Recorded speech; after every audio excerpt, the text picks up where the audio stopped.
court's now in session. Honorable Stephen W. Boyce, judge presiding.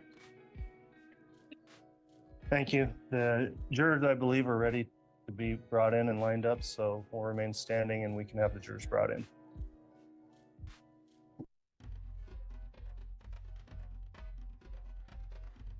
All right, please.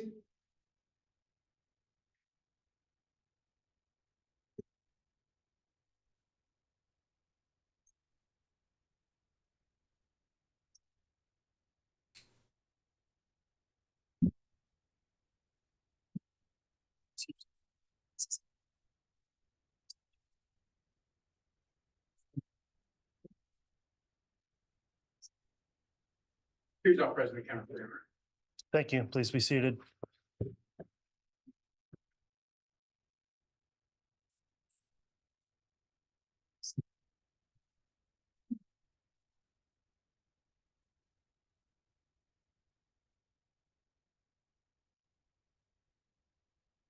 All right, good morning, everyone. We're on the record on case CR 22-21-1623, State of Idaho versus Chad Daybell. We're continuing with evidence today, the state with its case in chief.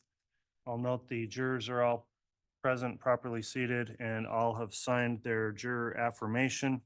So the court again extends its appreciation for following the court's instruction each day. We will continue with evidence this morning. Apologies for getting started a little bit late. We took up an evidentiary matter outside the presence of the jury and made a ruling on that. So the court will note the defendant is here present with counsel, the state's here present, and also the prosecutors. And at this time, we concluded with a witness yesterday at the end of the day. So I believe the state intends to call another witness this morning. Who will be examining the witness? I will be, Your Honor. And based upon your ruling just a moment ago, we changed our witness order. He's coming up and he might just be a minute getting to the courtroom. Okay, we'll go ahead and wait for the witness to appear. Who will the witness be that's going to be on direct? Yeah, the state will call Steve Schultz. Okay, thank you, Mr. Wixom.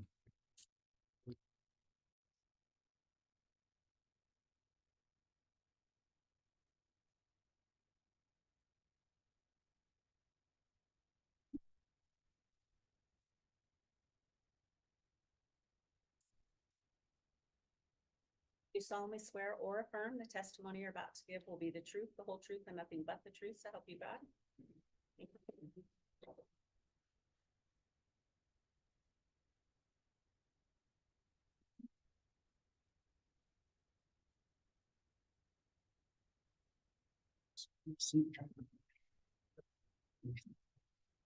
Thank you. All right, I'm going to just inquire of the witness, Mr. Schultz. Now that you've been placed under oath, there is a order in this case prohibiting witnesses from viewing trial testimony before they testify. I'll note that the trial is being live streamed and also open for public attendance.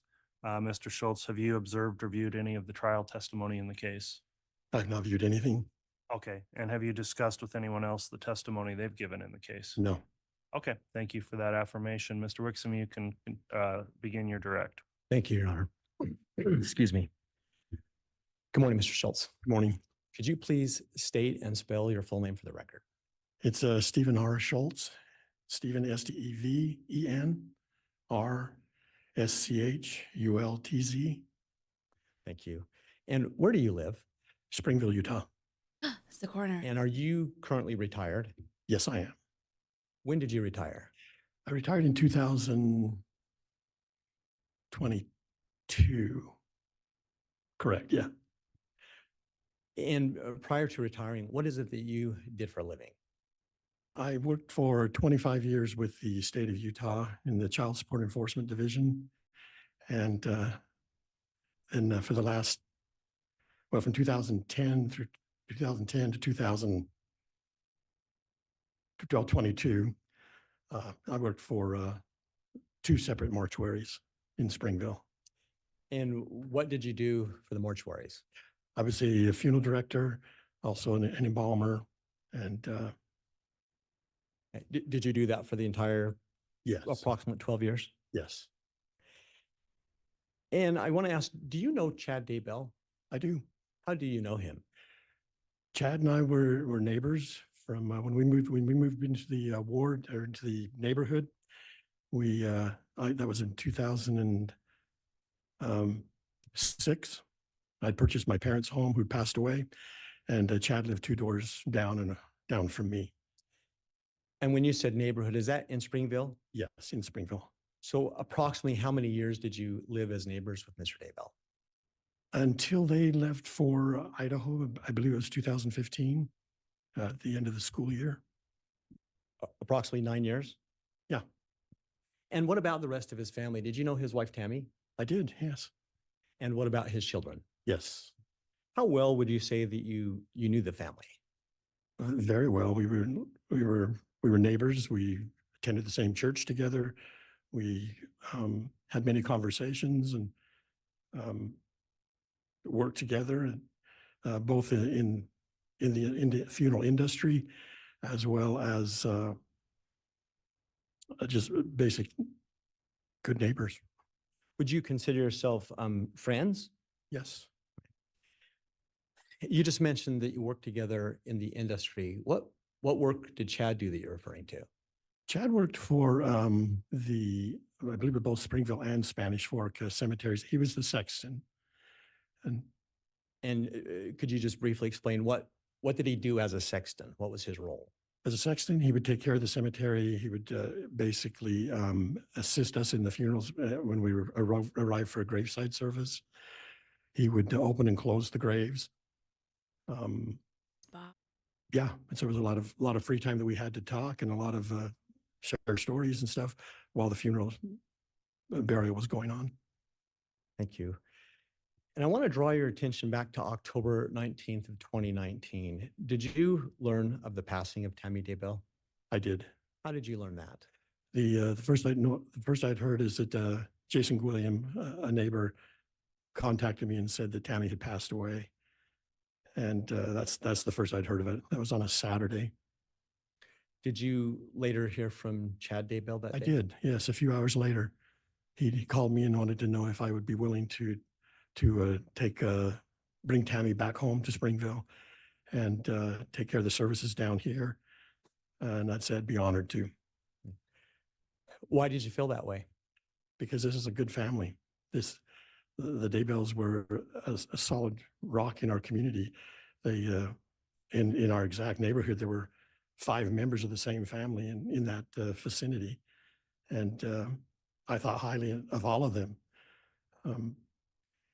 You mentioned the name Jason a moment ago. Yes, Were you aware, was Chad acquainted with Jason? I would hope so. He was his brother-in-law. And why did you contact Jason to come with you? A lot of times people would like to assist in the funeral services other than just being a silent participant. When there's an opportunity, I like to get the family members involved. And plus, it was a long drive from Springville to Rexburg and back in the same day. And I would really appreciate someone who could also help me drive and do that for that whole thing. So I asked Jason, he says he would love to do that. So did you in fact go to Rexburg? Yes, we did. What day did you do that? We did that the following day, Sunday morning is when we left. About what time did you arrive in Rexburg? It was, I want to say 9 or 10, somewhere around that, because we had to, it's a 4.5, 5-hour drive. And yeah, so we arrived about that time. Where did you first go when you came to Idaho? We went directly to the house, Whose house? to Chad's house, Chad and Tammy's house. And when you arrived there, who was at the home? There was obviously, of course, Chad and his oldest son, Garth, and his Chad's parents. Okay. Did you talk to Chad? I did, yeah. Can you explain to the jury what that conversation was, please? Basically, I went up to approach him, gave him a hug, and said, "I am so sorry for your loss. This was a devastating blow to him, I'm sure, and as it was for me to know that someone as young as Tammy had passed away." Did you have a conversation with him about how Tammy had passed? I did. What was that conversation? I just asked him, I says, what had happened? And He said that she had been experiencing some difficulty with breathing and she went to bed that night. And then when he woke up at some time during the evening or the morning, I'm not sure when because I wasn't there, that she'd passed away. I believe he found her on the floor, and then he called Garth in to help lift his mom back into the bed. And that's what he told me. Did he say anything to you about conversations that he had had with the coroner?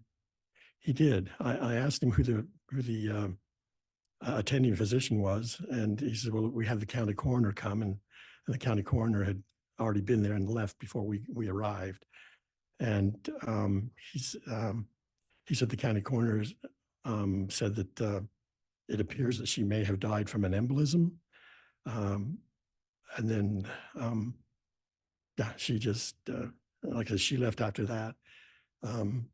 I did ask Chad if they were going to do an autopsy, which is usually a case when there's not an attending physician there, but in this case, the county coroner was the person in charge at that point and made the decisions as to that she could go ahead and be embalmed. Did Chad express to you whether or not he wanted an autopsy? He did not want an autopsy. Did he say that in so many words, or how did he express that That's to you? pretty much it. Yeah, he says, I asked him, he says, are they going to do an autopsy to find out? Because, it might be for heredity's sake. Children might want to know how their mother passed away. And so they could, watch for symptoms, signs, stuff like that. But yeah, basically the words were, no, I do not want her to have an autopsy. What other things do you recall discussing with Chad that morning? I always come prepared when I'm especially going a long distance like that. Well, I'll bring the booklets that I need.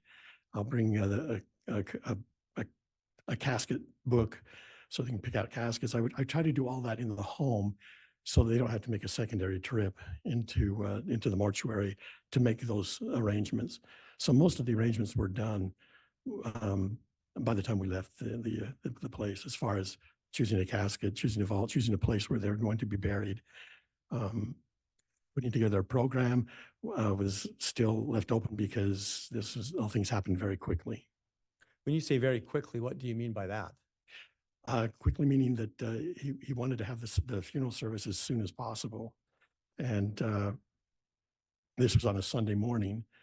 And I said, well, with social media, we need to have word get around so that the people will know, so that you'll have somebody showing up at the funeral. And even announcing in the newspaper, there's deadlines to meet. And so he said he wanted to get this done just as quickly as he could. His words, not mine. What was his proposed funeral schedule? Not mine. He wanted to do it as quickly as he could. I think there was some discussion of even possibly doing it Monday, but that was very quick. We talked about it, and he said, we'll do the viewing on Monday. And we came to a reasonable conclusion that the funeral on Tuesday would probably suffice.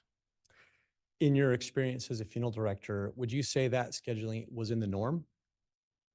No, usually there's a 3-4 day time period between the death and the funeral.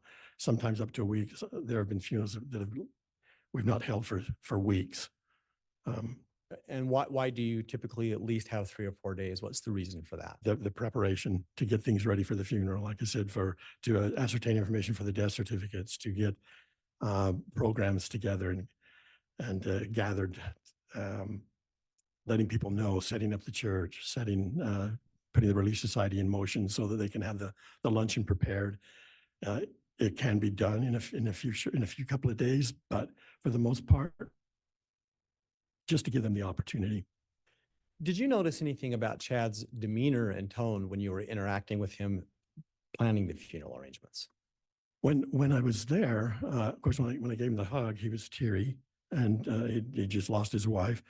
But it just seemed like there was a business-like atmosphere about it, which could be either a person's way of dealing with grief, or it could be, I want to get this thing done and over with. fact, I believe the direct words to me were, I don't want to drag this out. I don't want to drag this whole process out.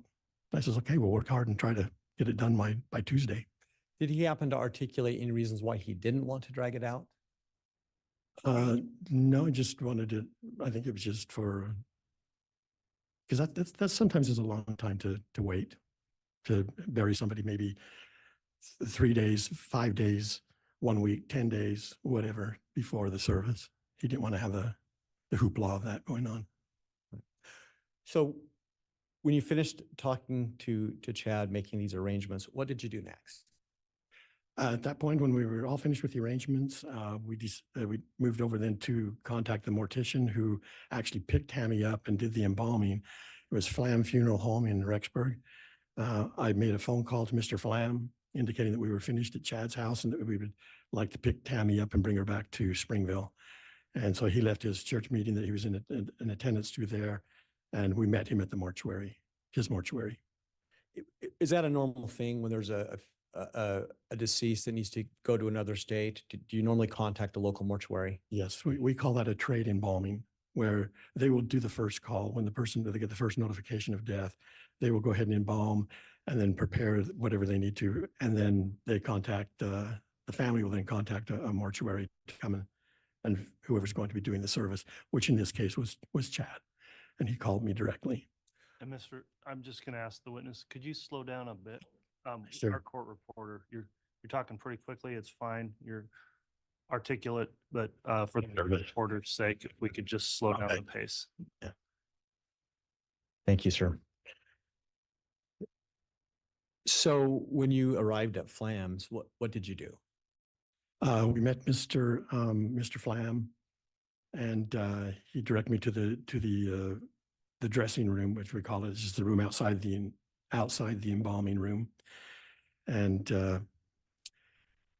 he assisted me in moving Tammy from the table over to the cot that I had brought up so that we could transport her back home. Did you make any observations of Tammy at that point? Just a quick glance, because I'm concerned as well that this was a sudden death. I understand that she was sick, but somebody that young is usually physically enough to overcome it. But I wasn't there during her convalescence. So When you say that you understand she was sick, how did you have that understanding? I talked to Jason and indicated that that's what he was told the same thing, but I actually heard that directly from Chad as well. She was not feeling well. She had a chronic cough. She was sick, yeah. So your understanding of her sickness was from the information provided by Chad. Is that fair? Yes. And you said something a moment ago I'd like you to comment more to the jury on. You said you looked at the body because you were concerned. Can you explain the concern that you had? Whenever there's somebody who's passed away without the doctors being there to handle that, I'm always really leery of things such as, well, I don't want to have an autopsy. I don't want to drag this thing out. And there were already some red flags that I had encountered prior to her passing away, that just there was a cause of suspicion for me, and not suspicion, concern. I wanted to find out if she had fallen, if there was anything wrong with Tammy. Flam Funeral Home actually did an excellent job in the embalming process. And I just glanced at her just briefly, checking for any type of broken bones, marks on the face, on the neck, on the arms, on the torso, because she was there, and in the process of moving, we did see her entire body. But I saw absolutely nothing that I could determine. I'm not a medical examiner. I don't know So in fairness, you found nothing that you thought would be I suspicious. found nothing there that would be suspicious, that would lead to my suspicions, but because of the red flags, it just, something wasn't sitting well with me. Other than, I don't want to drag it out, I don't want an autopsy, was there anything else causing red flags for you? The speed of the trial, Speed of the trial. or the trial, the speed of the funeral. Okay. No, And eventually you did transport Tammy's body back to Springville. we did. Jason, William, and myself transferred her all the way back to Springville. And without stating anything that Jason said, did you have a discussion with Jason about Tammy on the drive back? I did. What kinds of things did you bring up and say to Jason in that conversation? In that conversation, we were both talking about how quickly things were doing it, how quickly things were happening. We both felt there was a feeling of being rushed through this whole process. And I actually turned to Jason and I said, do you think he killed her? Was that based upon the red flags that you were That feeling? was based on the red flags. Oh, Schultz. And when you arrived at the funeral home in Springville, did you do anything further with Tammy's body? Prepared her for the family who were going to come in later Sunday night to dress her, or to finish dressing her. Typically, a funeral director will clothe them up to, usually for sure to have the underwear on and get the body prepped ready so that they can come in and help dress. I did most of the dressing myself on this because they only wanted really to do the makeup to make sure she looked good. Did you re-examine her body at the Springville Funeral Home? I did, just out of curiosity for myself, just to satisfy my curiosity as to was there anything wrong. I saw absolutely nothing wrong. So there are at least 2 times that you looked at Yes. her body. That's correct.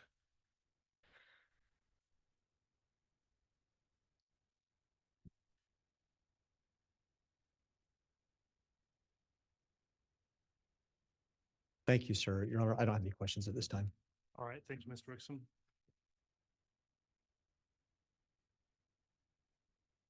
We'll have cross-examination next. Pryor is gonna drill home the point. He didn't see anything wrong. It was all in his head.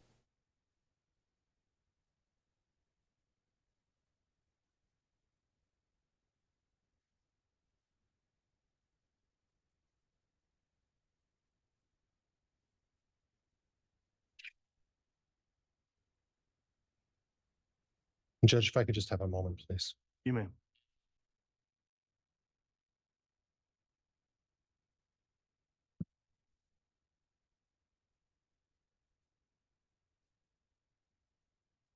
Morning, Mr. Schultz. Morning. I also have a tendency to talk quick and overtalk people. Sorry. And it's an affliction I have. So between the two of us, this should be interesting. I'll try to slow down though. You've known Chad's family actually longer than you actually have known Chad. Is that right? Well, yeah, no, I've known of Chad, but when I really got to know Chad was when we moved into the ward. That's when I got to know him better. Okay. I knew his parents from the same general area of town that we grew up in. Okay. Okay. And do you recall that you spoke with Officer Mattingly about this case in an interview on February 19th of 2020? Yes. Okay. And an Officer Mattingly went over a number of topics, and I'd like to talk to you a little bit about each of Sure. those if we could. Okay. All right. You mentioned the name Jason William. And Jason William is related. Is it Jason William? Yes. Jason William is the husband of Samantha William, who is the sister of Tammy Daybell. Okay. And you mentioned something about Jason, and Jason knew Chad fairly well. I would hope so. Yes, he would been a part of their family forever. Spoke very highly of Chad. Correct. Had a very high opinion of Chad. Is that right? That is correct. And you as well. You had mentioned in the report You thought Chad was a good guy. Yes. Okay. Do you still have that opinion? Um, yeah, yes, I think Chad is a good person, Okay. but All right. never thank mind. you. I save his life. You mentioned with Officer Mattingly that Chad had spoke to you a little bit about what happened um, regarding Tammy. Is that right? About the manner in which she passed away. Is that correct? Yes, I had that conversation with Chad. Do you recall telling Officer Mattingly that Chad said Tammy had been sick and had a coughing spasm, and he woke up, found her dead? I'm repeating that from what Chad had told me. Okay. Yes. And you mentioned that Jason William also was aware that Tammy had some medical issues as well. Is that right? That's what so Jason had indicated to me as well. During your discussion with Jason, there was a history of some medical problems that Tammy was experiencing. Is that correct? I don't know if I can confirm that. Okay. But you talked to Jason about some medical problems, correct? Yeah, that he had heard from Chad as well. Okay. Okay. At the time, you told Officer Mattingly that Chad found her dead beside the bed in the morning,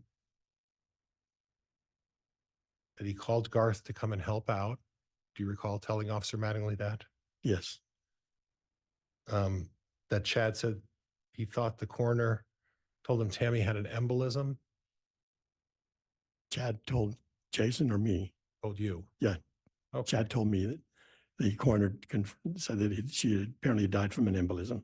And sir, how long have you practiced the occupation that you practiced until your retirement in 2022? About 12 years. Okay. So you've had a significant amount of experience in viewing bodies and looking for things that you have a concern about regarding issues relating to Homicide. people after they've passed. Would that be fair? Yes. And you understand, and please let me know that if there ever is an instant where you were to find some problem with a body, whether it was something suspicious or something of a concern, are you under a legal obligation to report that to law enforcement as part of your licensing? Typically not, because it should have been overlooked already by either the medical examiner, the coroner, or the doctor who was the attending physician. Okay, so you're Yeah. not under any legal obligation to report if you see something suspicious, No. but under a moral obligation, you would report something if you found it suspicious, would you not? Eh, You know what? I don't know if I really would report it or not, because it's already been determined by that attending person Right. who knew that. So So when I you don't know who I'd report it to. Okay. So when you say that attending person, if someone passes away and there's a physician there, obviously there's no need to do an autopsy. Is that right? Only if the medical examiner dictates it requires one. Okay. A lot of times the family will ask us if we want to have an autopsy done. In that case, they can bypass the medical examiner and have it done, a private autopsy done, Okay. just to satisfy their curiosity. But ultimately, do you understand that a coroner is the one who makes the final decision as to whether or not there's going to be an autopsy? Yes, because that person will then contact the family. And it's really the coroner's obligation to go through and look at a body and to make an initial determination as to whether or not there's any foul play or anything of a concern. Would that be fair? It's a good question, because if you'd have to trust your medical examiner or your coroner. Right, right. And and you don't know whether or not after they make this examination, if they're under any obligation to report any foul play, do you? I don't know what they're, Okay. I don't have it. But in any event, you took the time because you felt that the funeral was moving along quicker than you would like it to be. Outside the standard norm. Yes. And when you talked about the standard norm, you mentioned that the standard norm is 3 to 4 days. typically. Okay, so what we were looking at is doing this in 2 days, not 3 days, right? Yes, but there was some talk about wanting maybe to do it on a Monday. Right. So that, again, just certain red flags that, But you don't know if whether or not this was a reaction to grief or whether just someone wanted to just, not, as you expressed it, the hoopla. And what do you mean by the hoopla? um, getting things ready for the program, getting things ready for luncheons that need to transpire, doing things that the typical funeral would have to take some time to prepare and get people on board with you. And in your experience, that could have two facets to it. That could either be a healing process for the family to go through that, right? That could. Or on the alternative, that could be an extremely emotional and difficult thing to go through that healing process. And we don't know which one we were dealing with here, right? We do not. Right.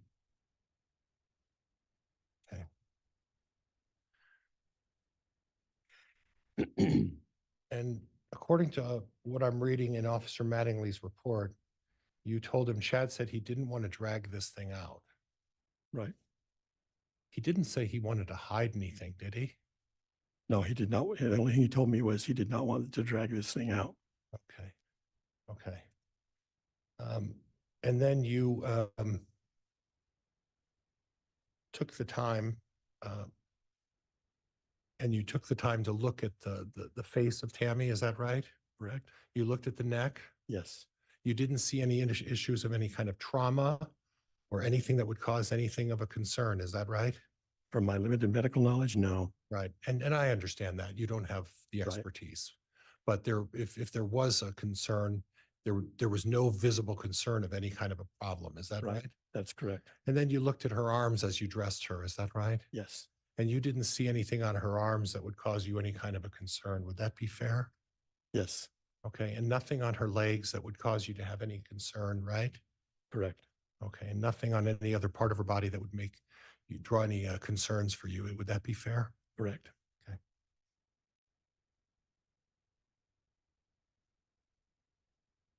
You talked about Chad being a sexton.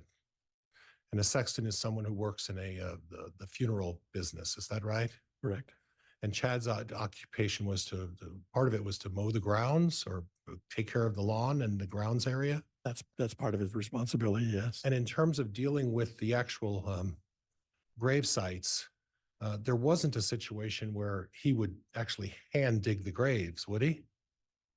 Very few hand dig.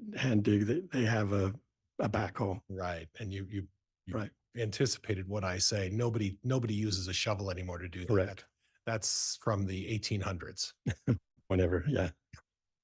So in essence, what it is someone on your staff would take out a backhoe and use a backhoe to dig up a grave, right? From the sexton's boss, you mean, or Yeah, the sexton's boss would do that, or who would do that? Use the backhoe. who would determine to use the backhoe? Well, who would be authorized to use the backhoe when you're doing that as part of this Well, process? it's typically the sexton. Okay. So Chad might have had some experience with a backhoe, right? He does. Okay.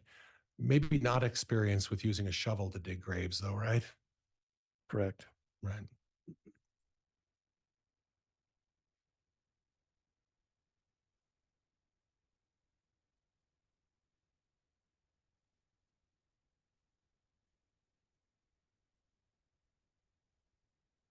Now, at the time of the service, all of the kids spoke. Is that right? Yes. Okay, all 5 kids. Wait, one was on a mission, I believe. Oh, I'm sorry. You're right. 4 kids. 4 kids. You're right.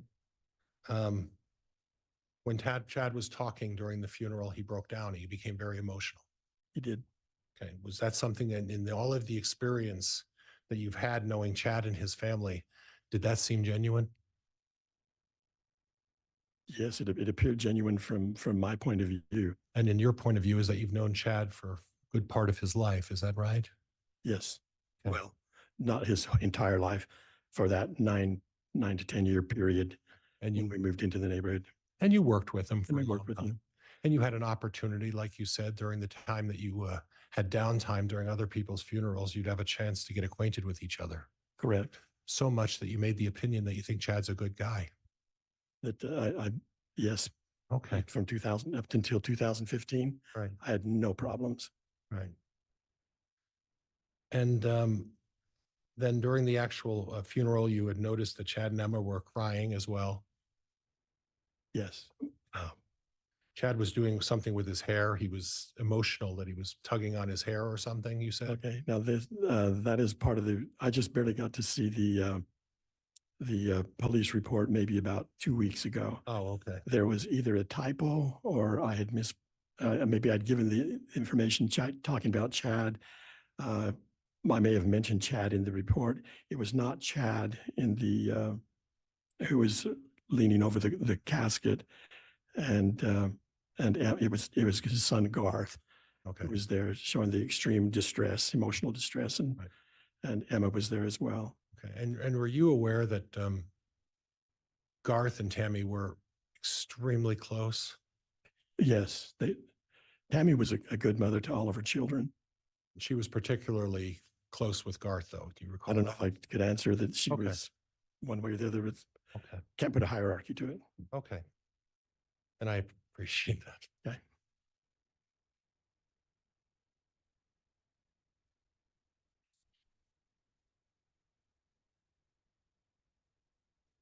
You mentioned somewhere in the report that you thought of Chad as a brother. Is that right? Yeah. Yes, I did. And again, Jason William at the time of the death of Tammy didn't say anything particularly negative about Chad, right? No, in fact, he defended him with my comment about, do you think he killed her? Right. I said, oh, no. Jason shared the same opinion that Chad is someone who's a good person. Yes, he would never do that. Okay. According to him. And sir, thank you. And I appreciate it. Okay.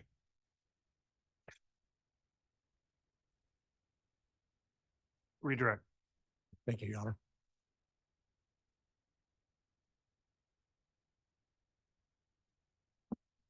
Mr. Schultz, to pick up where the defense just left off. Excuse me. Did Jason, in addition to thinking Chad is a good person, express any other thoughts about Chad at that time? No, the thing that he mentioned was when I made that comment, his direct quote back to me is, oh, no, not Chad, never. Have you since had conversations with Jason about this? Yes, Are you aware if he holds the same opinion? he does not hold the same opinion. And I want to go back to the question that you were asked about your opinion of Chad. You remember that question? Yes. And in that question, in your answer, you said effectively, Chad is a good person, but will you please explain to the jury now, what was the but? What were you wanting to say at that point? Well, the but was the red flags that have come up since Tammy was deceased, and the time of the basically the trial, the things that were being said, if you want particulars, Certainly, if you'd like to share with the jury. okay. Well, there's obviously the doomsday type thing that after he left Utah, he got involved in a group. You want to cut me off? What? Oh, sorry. Okay, I thought you were raising your hand. No, I'm sorry. I had most of this was from Jason, who had conversations with him as well about a date of the second coming, when that would happen. Also of the catastrophes that would follow: Deer Creek Dam breaking, Utah County being flooded.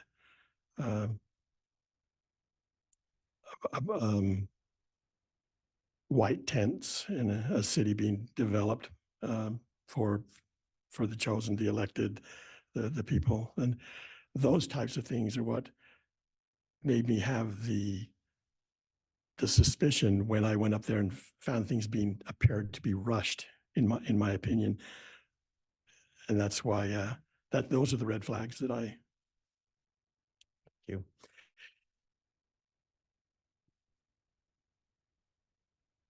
You were asked a question about the norm of a funeral typically being more than 3 or 4 days, 3 or 4 days on the average. and you still felt like this situation was rushed. Is that right? Yes. Okay. Was the fact that the death had occurred on a Saturday and there was a desire to have a funeral or at least a viewing Monday, does that play into the rushed feeling? It does, because everything's closed on the weekend. You can't get a death certificate. You can't, you got to find, we have to have time to order caskets in. We have to have time for the funeral preparation. It can be done. And in this case, I think it was done by having the funeral on Tuesday, because that gave us one full working day where we could contact the authorities that we needed to get everything in order and ready for the service. On a Sunday, are you able to contact a newspaper to put in an obituary? We can put one in, but it's not guaranteed that it will be in the next publication. Was that part of your concern for the rush? Yes.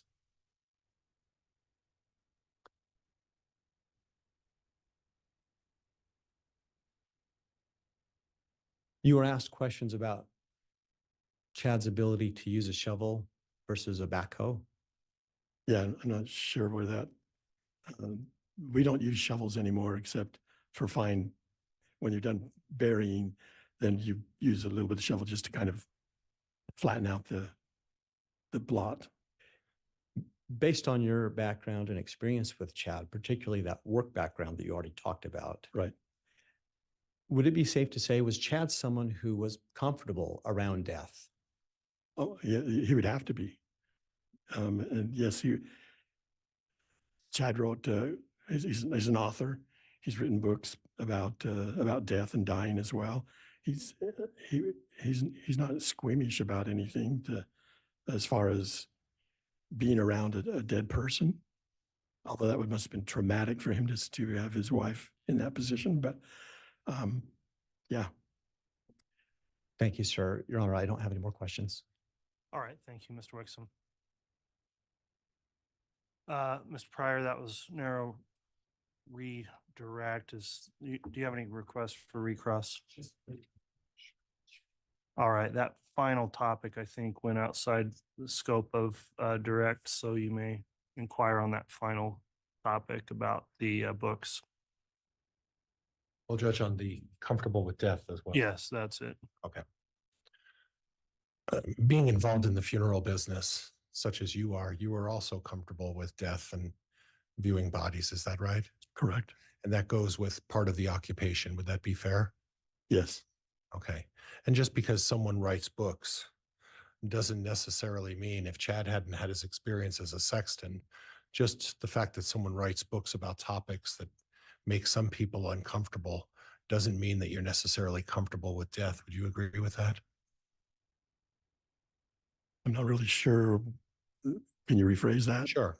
Just because someone writes books about topics that make people uncomfortable, does that mean that you're necessarily comfortable with death if you've had no other experience? I think that would probably have to vary from person to person. That's fair enough. Thank you. I appreciate it. Bye-bye.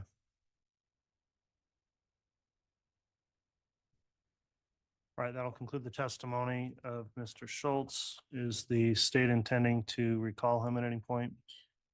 Your Honor, the state is not intending to recall him. Is he under subpoena from the defense? No, Judge, we don't intend to recall. All right, you're released from any subpoena. Thank you for appearing and testifying this morning. You can be excused. Thank you. You're welcome.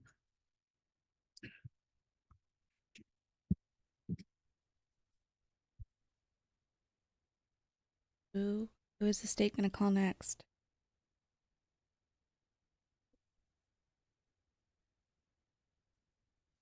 All right, the state can call its next witness. State calls Ron Arnold, Your Honor.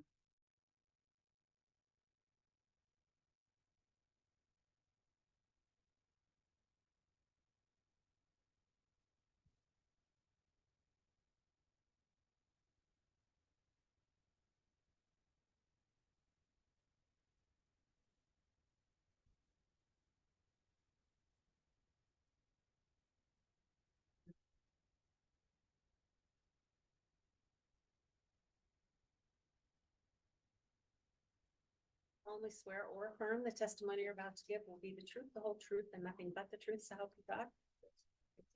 It's another.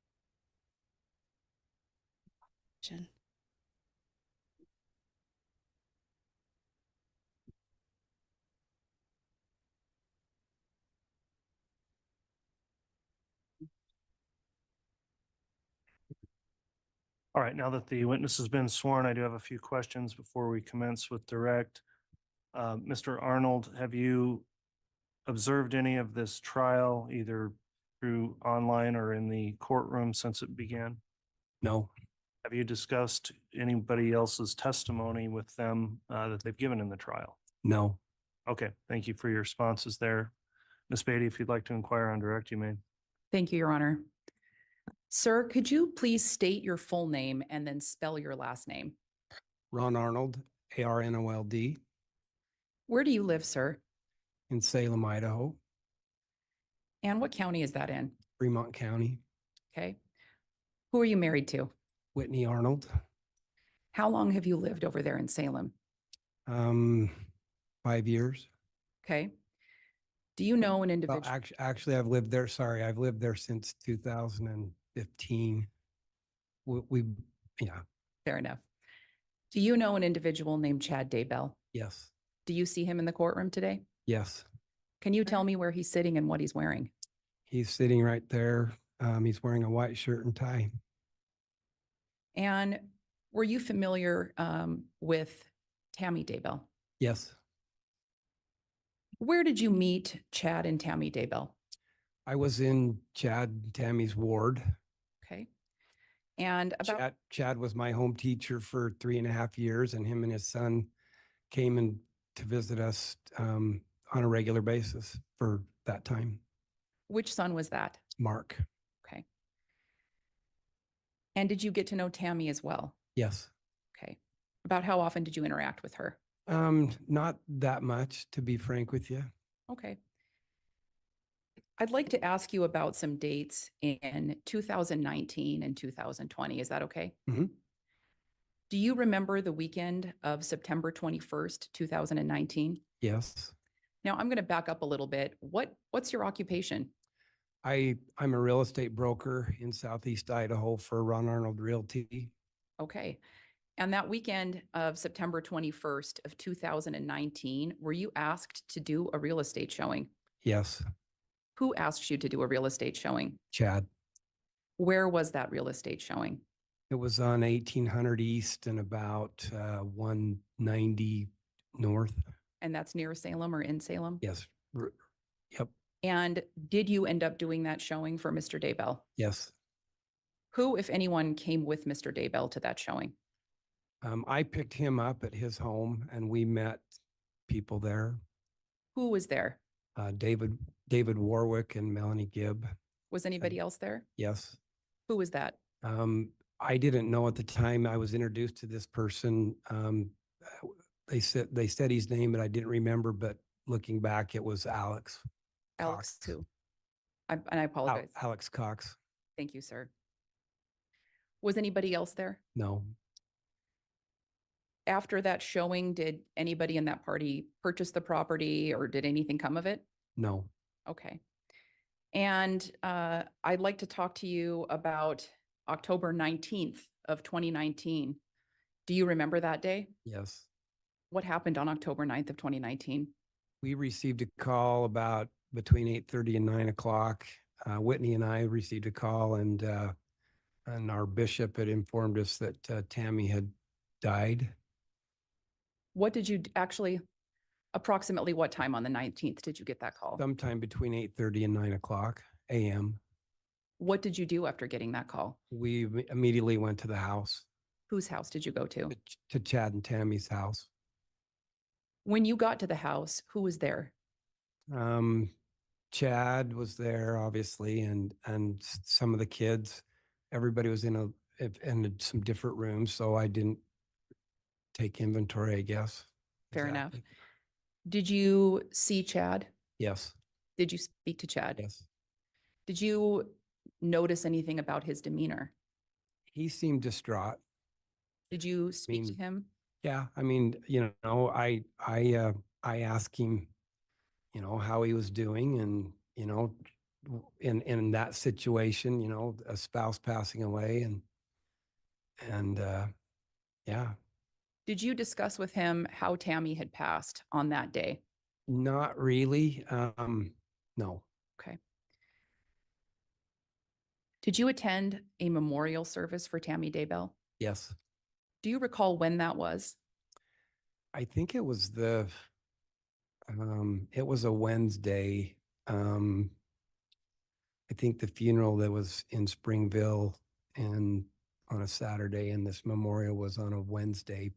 Okay, so when you say there were two separate services, Yes, and when you say one of the services was in Springville, would that be Springville, Utah, where Tammy was from? yes, And you attended a service in Idaho for Tammy, correct. and that was a few days after her death. Yes, Okay. At that memorial service, did you speak to Chad? yes. What conversation did you have with Chad the day of Tammy's funeral in Idaho or service in Idaho? More specifically, I mean, we visited, but he said that he wasn't going to be living at the house at the time. He didn't feel comfortable being there and was going to stay in Rexburg with a friend. And when he said he didn't feel comfortable at the house, did you take that to mean the home that he had shared with Tammy? Yes, Did he say Such a anything liar. about leaving Idaho? yes. What did he tell you about that? He said that he was going to go to Hawaii to do a biography, help a friend do a biography. Did he identify who this friend was? No, Did you think that was strange?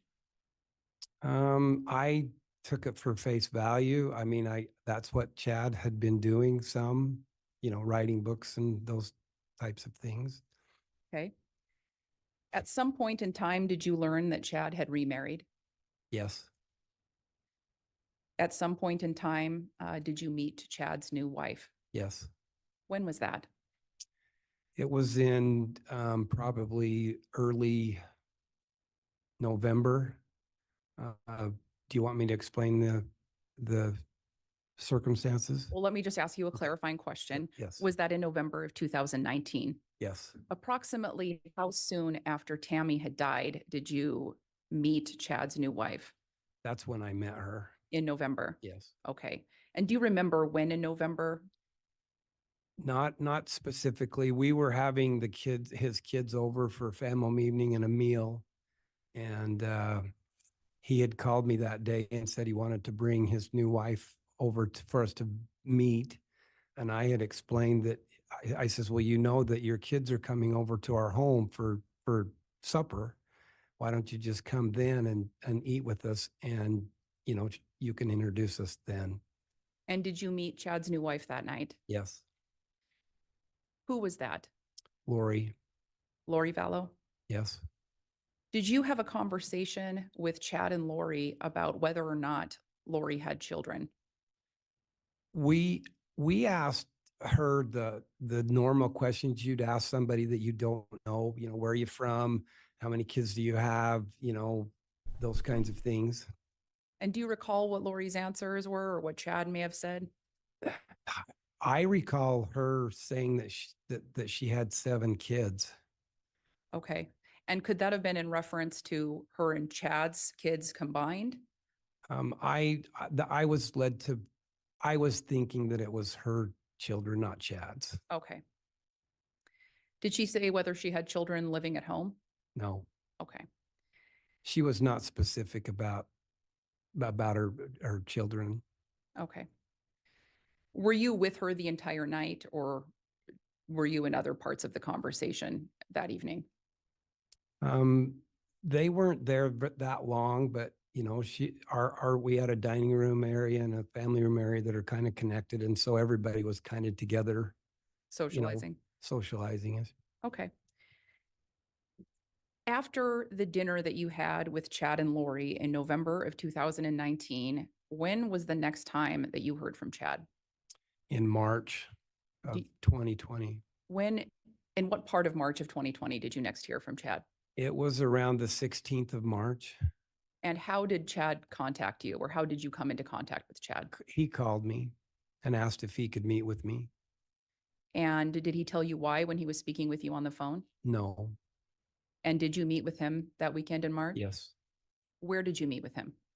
He came, we were just moving from our rental into our new home, and I had him meet me at our rental. And Judge, could I have some foundation as to what year they're talking about?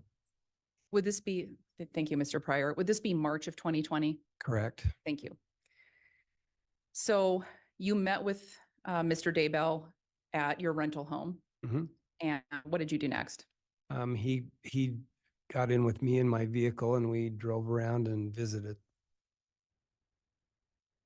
What was the first thing that you talked about with Chad Daybell? I asked Chad the questions that probably everybody else would want to ask about where are the kids and why haven't you told anybody? And sorry. That's okay. So let's zoom out a little bit. Okay. What was going on at that time that caused you to ask Chad those questions? Lori had been incarcerated, and there was the big news and search for missing children. Now, did you learn why Chad had wanted to meet with you that day? Yes, eventually, yes. And why had Chad wanted to meet with you that day? We had previously talked about splitting his property and possibly putting another home on it. And we determined that his lot was too small.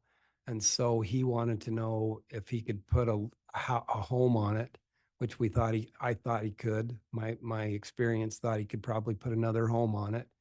And we talked about the fastest way that could be done, and that was with either a manufactured or a modular home.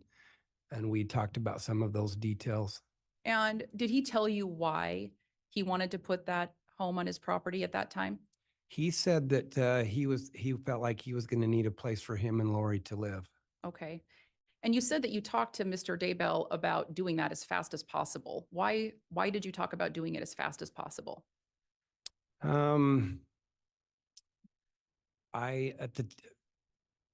Probably because getting into a home and having one built back then took 8 to 10 months, and you could get a manufactured home in 3 to 4 back then. Okay. And back to the conversation that you had with Chad about where the kids were. When you asked where the kids were, whose children were you referring to? The kids that were missing, Lori's kids. His wife Lori's children. And what did Chad tell you about his wife Lori's children and where they were? He looked me straight in the eye and he told me that they were okay, and when this all was going to be, when everything came out, that everything was going to be just fine. And that was in March of 2020? That's correct. I have no further questions for this witness. All right, thank you, Ms. Beatty.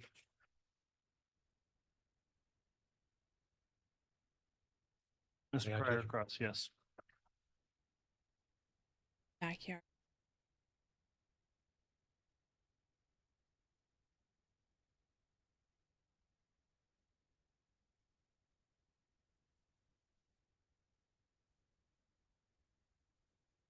Good morning, Mr. Arnold. Good morning. So my understanding is you mentioned that you live in the Salem, Idaho area, right? Correct. Been there since 2015. Correct. You're actively involved in your church, is that right? Yes. That's the LDS faith, is it? not? Yes. Okay. Okay. And Please, Mr. Arnold, wait until the question's done before you answer. Our court reporter can only take down one at a time. and Judge, I just realized I was going very quickly, so I'm going to also slow down. I like him to go quickly. Seems to be a habit with a lot of people. You mentioned that Chad was a member of your ward. Is that right? Correct. Okay, now, from someone on the outside, describe in essence what a ward is. A ward is a geographic area in a stake that's the geographic area inside the Church of Jesus Christ of Latter-day Saints. Okay, so are there more than one stakes in a state? Yes. Okay, so a ward is a geographical area within the a part of, in this case, it's Eastern Idaho, is that right? Correct. And that would include the town of Salem, which is I've been there a couple of times. It's a small community, right? Salem's not an incorporated town. It's a Right. small community. A ward has somewhere between 300 and 600 people in it. A Okay. stake has somewhere between 25 and 3,000 people in it.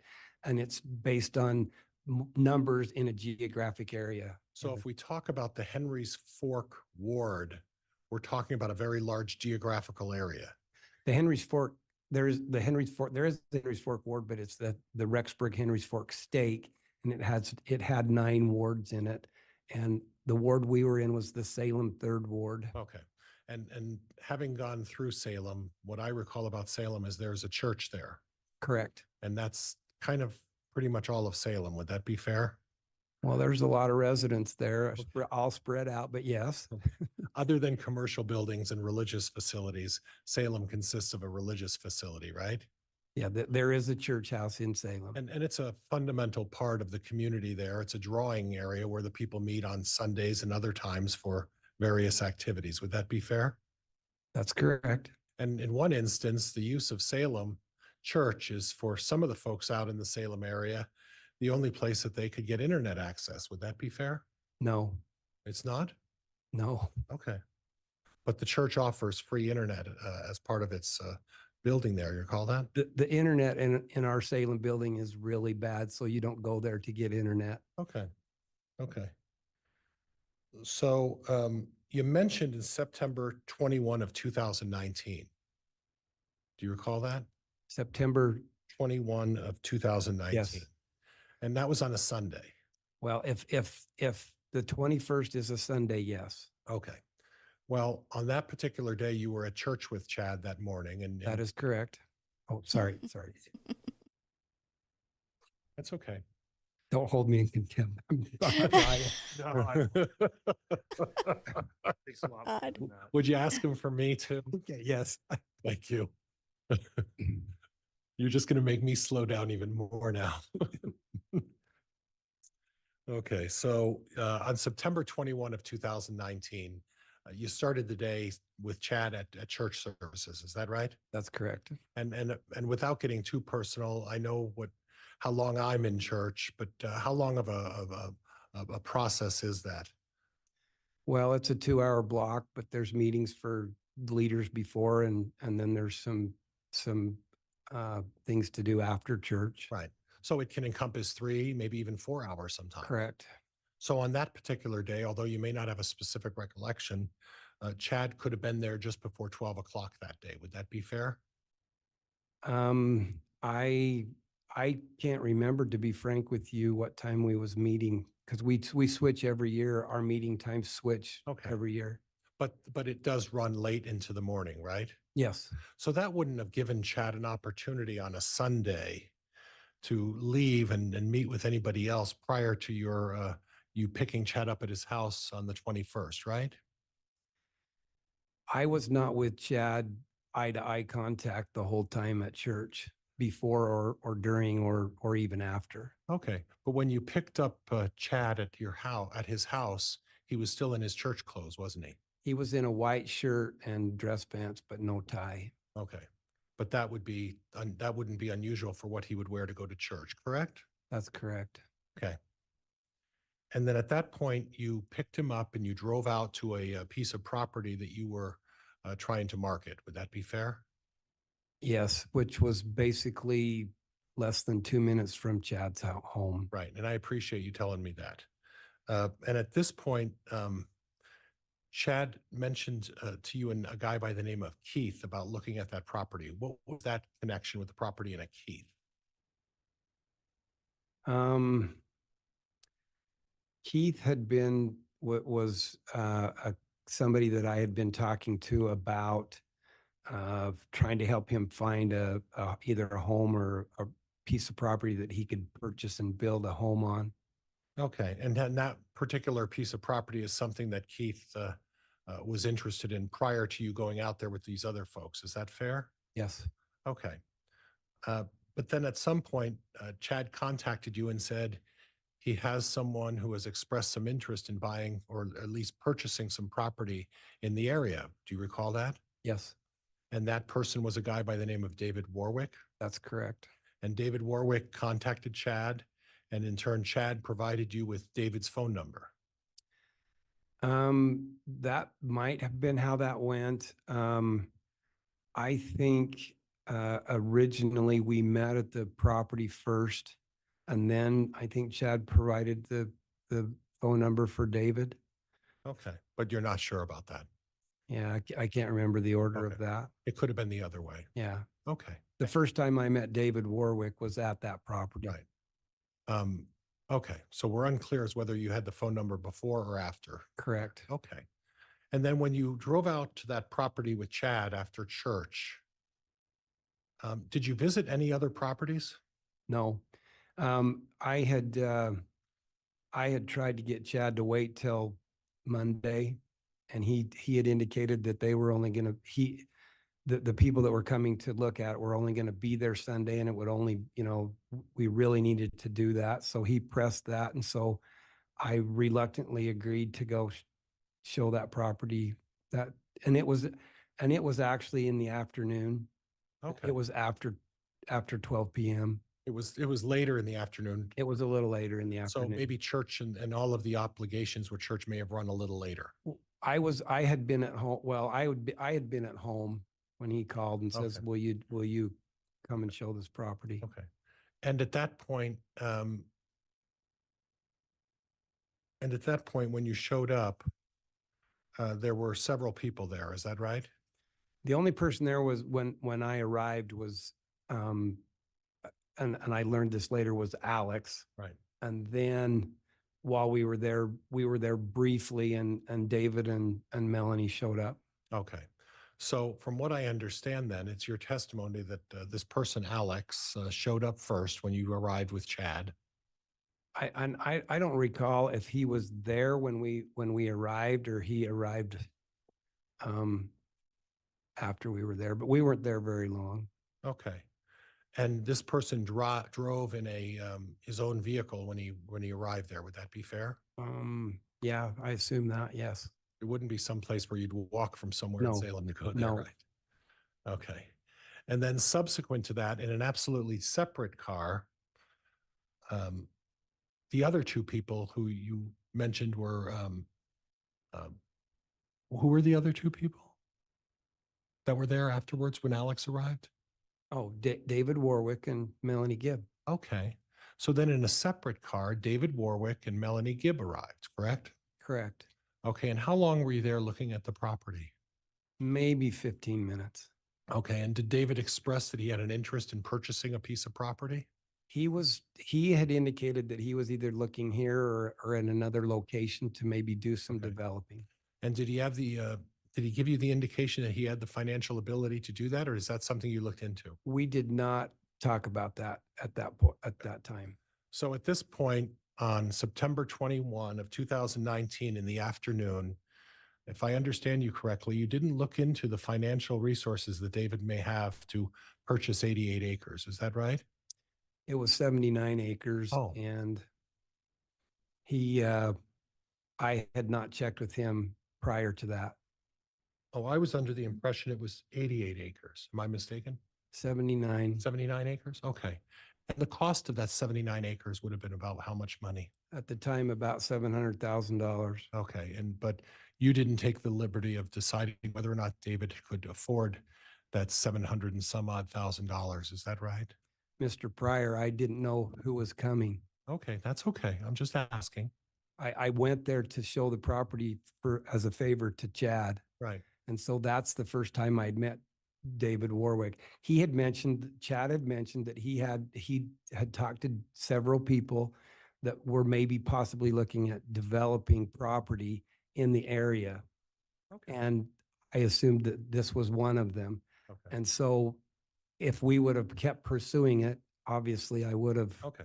And that's not as a means. I'm just getting the fact that we didn't establish whether David could even afford to buy that property is where I was going. I guess I'm not seeing the relevance of that question to me. Okay. Well, that's you. unfortunately up for the judge to decide, not for you and I to decide. You understand that, right? I guess. No, I Okay, don't, thank you. maybe not. Okay. And then at some point, there was an arrangement for you to meet the following day with David. Is that right? I don't think so. I think we maybe tried, but they were leaving town. And so the only contact I had with David after that was we had a couple phone calls, follow-up phone calls. You know, are you interested? He wasn't sure. And then we didn't have any more contact after. So you don't recall the fact that you went to Gringo's restaurant the next day with Chad with the intention to meet David Warwick on that following Monday. You don't recall that? Actually, I don't. Okay. Okay. And you don't recall mentioning to Chad that David had notified you that he had already left town and wasn't going to be able to meet on the Monday following. That's good. Yeah, that could have happened that way. Okay. So in other words, there could have been a discussion with David about going back to the property, and it could have happened that he called you and said, "I'm having to get out of town, and I can't meet with you on Monday." It could have happened that way. We did not have a conversation about him returning and looking at the property before he Okay. left town. Okay. Now you Oh, I see what he's doing. He's saying David Warwick mentioned was that trying to you leave town on after the they murdered 19th of JJ.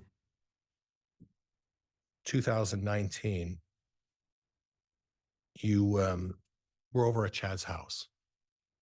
Is that right? What's the date? October 19, 2019? Yes, correct. Okay. And when you were over there on October 19th of 2019, you're familiar with that house, right? No, I have never been inside that house. Oh, I had okay. been in the foyer and they have a breezeway or an entryway, and that's as far as I'd ever been in that Okay. house. Did you familiarize yourself with the property surrounding that house? When we talked about splitting the property, it was about the acreage, Okay. not about the house or the floor plan or any of those kinds of things. Okay, so the acreage that you're talking about, do you have any recollection of how much acreage we're talking around that surrounds Chad's house? You own it. How many acres is it? Well, I appreciate, I don't know. Judge, could we have a sidebar? Yes. Holy crap. Oh my God.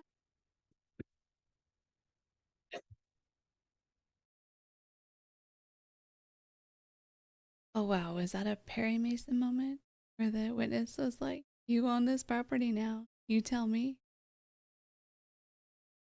Okay, so wait. Mr. Pryor owns Chad Daybell's property now? Is that true? Oh my goodness. I guess that's how he's been able to pay for the defense?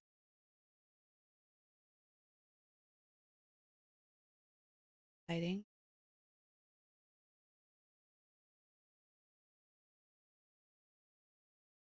What is Mr. Pryor gonna do with the property? Eastern Idaho. I live in Boise.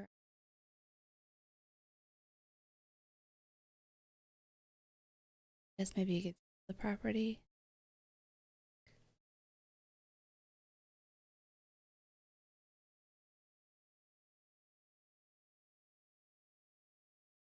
I like this witness though, Mr. Arnold. He's feisty.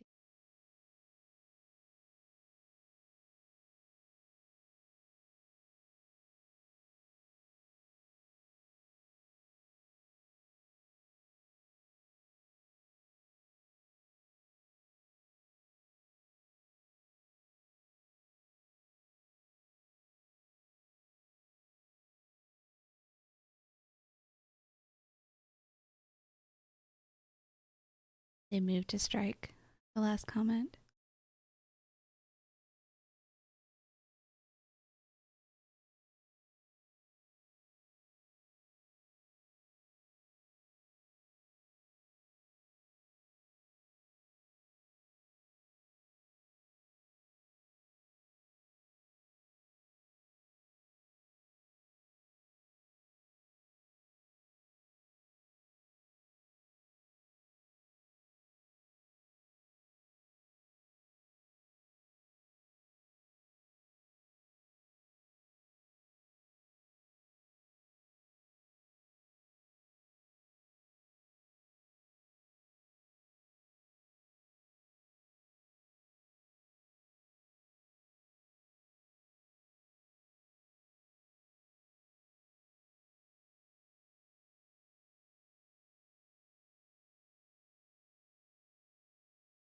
go.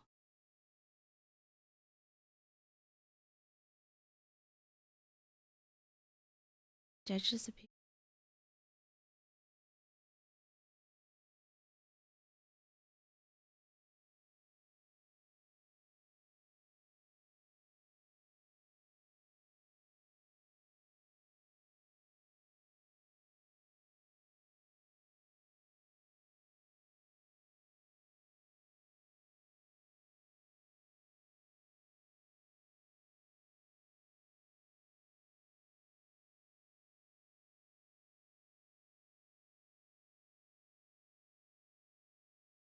Cat.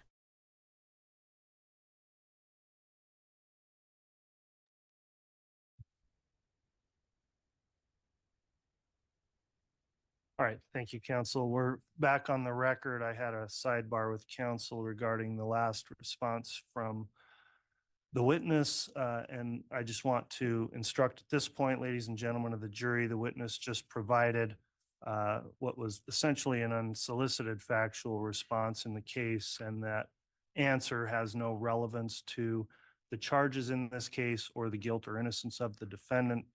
I'm going to instruct you to disregard that previous comment made by the witness.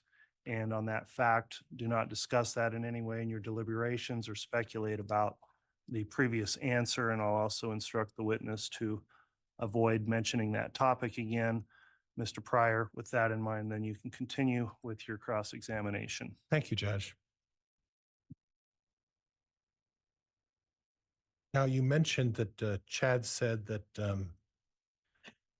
the kids are fine, right? Yes. And you mentioned that the truth will come out. Is that what you said? Something to that effect?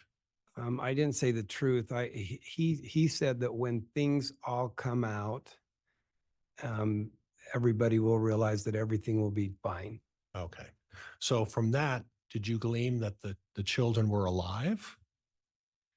I assumed yes. Okay. And did Mr. Daybell at the time, did Chad at the time, when he told you that, was he sincere about when he told you that? Yes. And you've known him for a while, then that was true sincerity when he told you the kids are fine, right? Objection calls for speculation. Hold on, don't answer that. Sustained. Okay.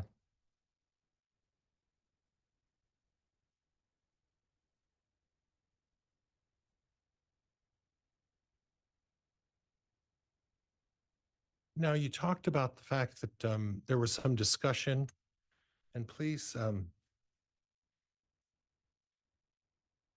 there we are.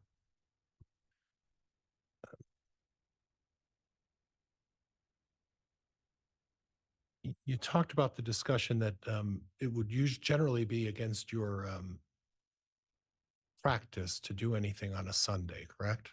I don't try to work on Sunday.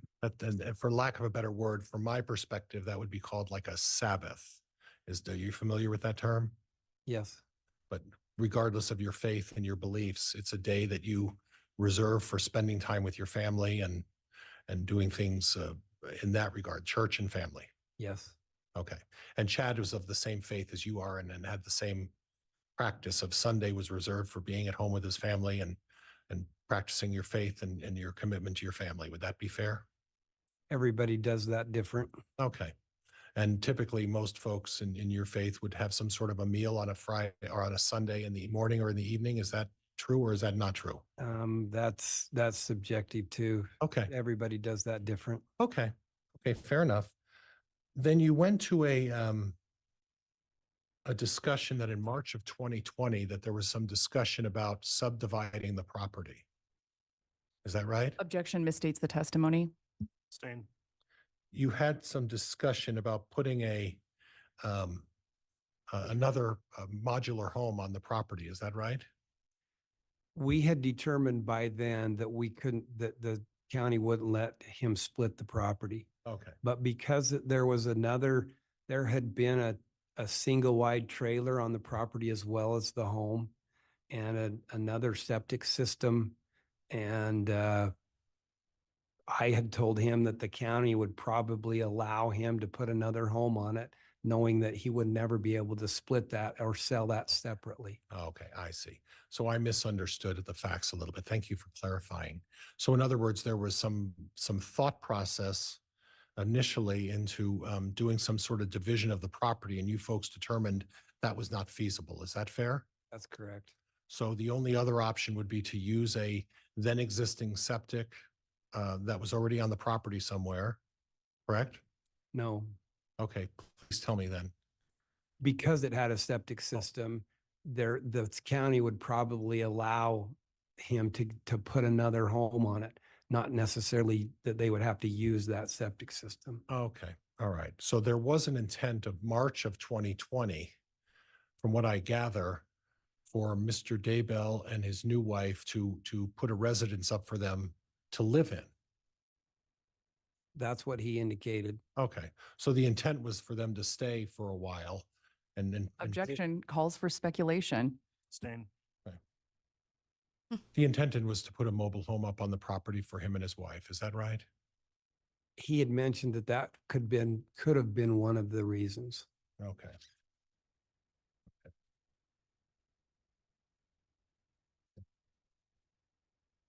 Judge, I don't think I have anything else. Thank you. All right, redirect. Your Honor, I'm sorry to do this, but I'd ask for a brief sidebar. I think Okay, why don't we do this? It's a good point for our mid-morning recess. Let's go ahead and take the recess. If the jurors are able to, because of our shortened day, maybe we can get the recess done in under 30 minutes, maybe 20 to 25 minutes for the recess if possible, and then we'll continue. I'll have the sidebar with counsel. All right, please.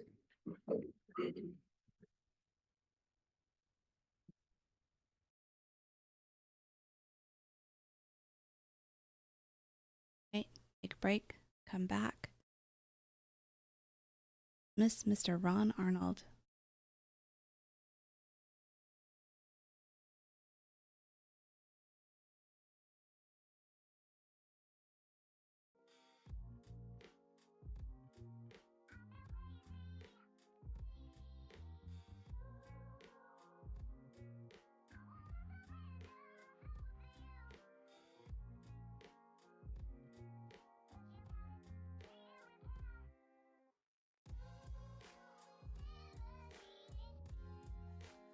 Your Honor, I think it might be a good idea for the Okay, Mr. Arnold, we'll have you retire to the vestibule there while we take up this evidentiary issue and take the matter up in your absence.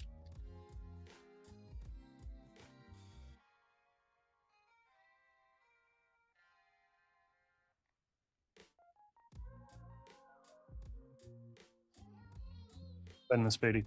And Your Honor, getting into this witness's intent, I think that having this witness testify about Mr. Daybell's intent and his sincerity and his rationale for putting this manufactured home on the property, I think the door has been opened to the fact that it is now Mr. Arnold's opinion as a realtor and as somebody familiar with what it takes putting a manufactured home on a property that Mr. Daybell's urgency in wanting to put that manufactured home on the property while Lori Vallow was incarcerated was due to the fact that doing an excavation would allow him to dispose of evidence. I warned Mr. Pryor about that this morning prior to the testimony of Mr. Arnold. I had no intent to get into that on direct, but it's my belief that the door has been opened. Response, Mr. Pryor. Judge, I don't believe the door has been opened in that. The difficulty is I'm allowed to inquire was the intent, because the initial testimony, if anybody opened the door, the state, when they said, well, they talked about Chad and Lori wanting to live in the house, and there was testimony about that. I'm allowed to inquire as to whether or not Chad and Lori were going to be allowed to live in the house, and that was their intent to live in the house. There's no intent to open any door, and there wasn't any opening of any door. And if you're going to allow a realtor to speculate, and obviously a hostile realtor to speculate about something like that, I think that's highly prejudicial, and the door has not been opened at this point. I think the door has been opened at this point based on the cross, so I'll allow that, but I'll be careful, Ms. Beatty. It's got to remain within his personal knowledge, not speculation, of course. And I also am somewhat concerned about your witness going back with that factual assertion that's going to confuse the jurors. So be cautious if you're going into that territory, but I do think the motivation or intent was brought at issue in cross, so I think it is fair game for redirect. But boy, I want to be ready to try to shut things down if it starts to run off the rails on that previous issue as well. So that'll be the court's ruling. I'll permit limited questioning on that, so long as it goes to direct personal knowledge that this witness may have about the issue. And Your Honor, if I may ask just a clarifying question to make sure I stay within the parameters of the court's ruling. Yes. My intent would simply be to ask the Realtor, based on his knowledge of, the process of putting a manufactured home on a piece of property, and based on what he has learned about the children being found on the property, does he now have a different opinion about why Mr. Daybell wished to have a manufactured home put on his property? Well, so long as it's based on his personal opinion on facts that he knows and not just pure speculation, I'll see how the questioning goes, but I will permit a line of questioning on that. Thank you very much, Your Honor. I appreciate it. Okay, we'll take our break and then we'll try to come back on here 20 minutes at about 10:35. All rise.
Court's again in session.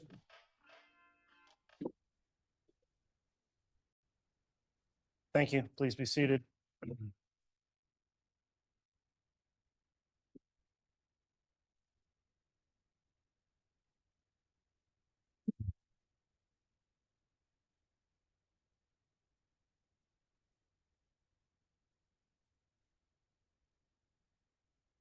All right, we're back on the record. CR 2221-1623, State of Idaho versus Chad Guy Daybell. The jurors are not present. The court did just want to put something on the record here that we had a sidebar outside the presence of the jury and the witness and off the record regarding the response as it related to the witness saying that Mr. Pryor was an owner of property. The court determined in that sidebar that that was an irrelevant fact for purposes of the case and shouldn't be considered by the jury. I just wanted to make a record of what was said in that sidebar and would ask counsel for both the state and the defense to refrain from any further questioning that may elicit that, since the jury's been instructed to disregard it as anything to consider in deliberations in the case. So with that in mind, we're continuing with the cross-examination. I think we are starting with, I apologize, we're on redirect. Is that correct, Ms. Beatty? Okay, we'll continue with the redirect then. We can go ahead and have the jurors brought back in.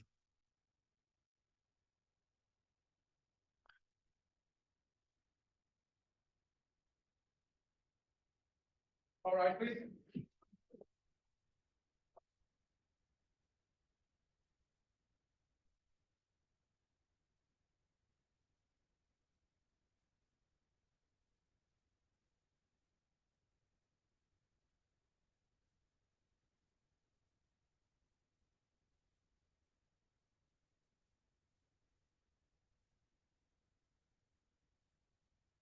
Here's our president count for you, Art. Thank you. Please be seated.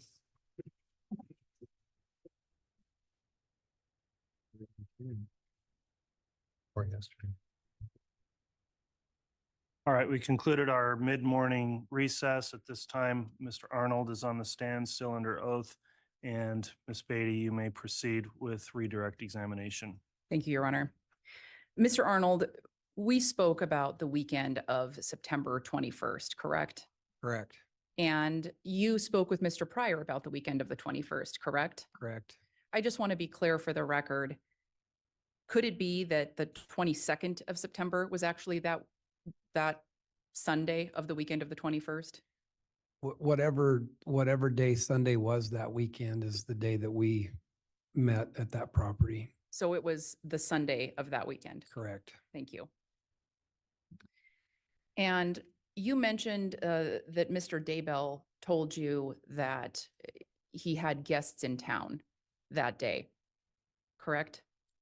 I'm not sure I was aware of that, other than that he had indicated that they were gonna be in town or around, but nothing specific about him having guests in town. Okay, so did he make, I should ask this a different way. Did he make any representations to you about how long these folks were going to be in town? No. Okay, Well, you for clearing that up.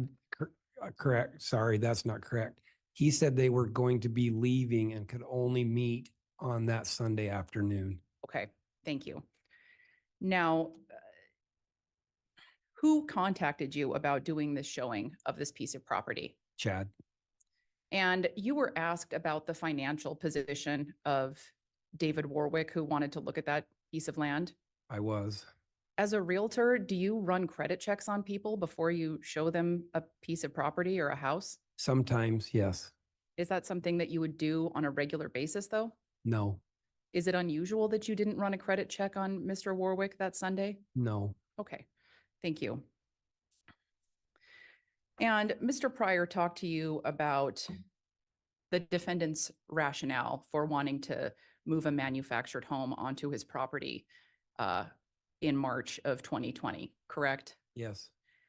Now, as a realtor, are you familiar with what the process of installing or placing a manufactured home on a piece of property is? Not all realtors are. Okay, But do you have an idea of what the generalities of what that would take? Yes, I do know that, yes. Okay. And have you assisted other customers in obtaining manufactured homes and putting them on pieces of property? Yes. Now, can you kind of briefly describe what that process would entail? There's a key word there, brief. Okay. I'll try to be brief. How about as briefly as possible? Well, you procure a manufactured home, you have to procure a piece of property to put it on, and then you have to do on-sites, meaning the foundation, you have to dig a foundation for footings and where, how to put the structure, so you can put the structure on it. You have to either hook up to city water, city sewer, or if you're in the country, you have to do a well and septic system. And as a resident of the Salem area, you're aware of what was found on Mr. Daybell's property in June of Yeah. 2020, correct? Yes. Based on your knowledge, well, let me backtrack a little bit. You were asked by the defense attorney about what you thought about Mr. Daybell's beliefs, or what you were asked what Mr. Daybell's beliefs or intentions were for putting a manufactured home on his property, correct? Yes. And that one of those reasons could be that he wanted to live there with his wife, Lori, when she got out of custody, correct? Yes. Based on what you know now, do you think that there may have been a different reason that he wanted to put a home on that property? Yes. I have no further questions for this witness. All right. The That prior didn't open the smarky. door for any further recross, so that will conclude the testimony of Mr. Arnold. Is he under subpoena by the state? No, Your Honor, he can be released. All right, from the defense? Judge, he can be released. Okay, thank you for appearing and testifying. You may go ahead and step down, and that'll conclude your testimony. Am I allowed to stay in the court? If you'd like to, now that you're no longer going to be testifying, you may. It's not- All right, we'll have the state call another witness at this time then. And Your Honor, the state calls Whitney Arnold. Life.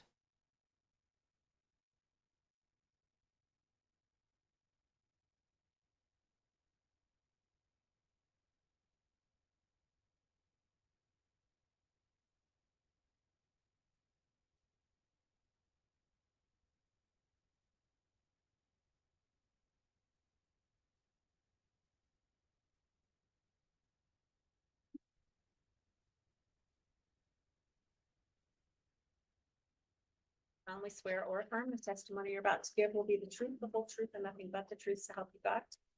Thank you.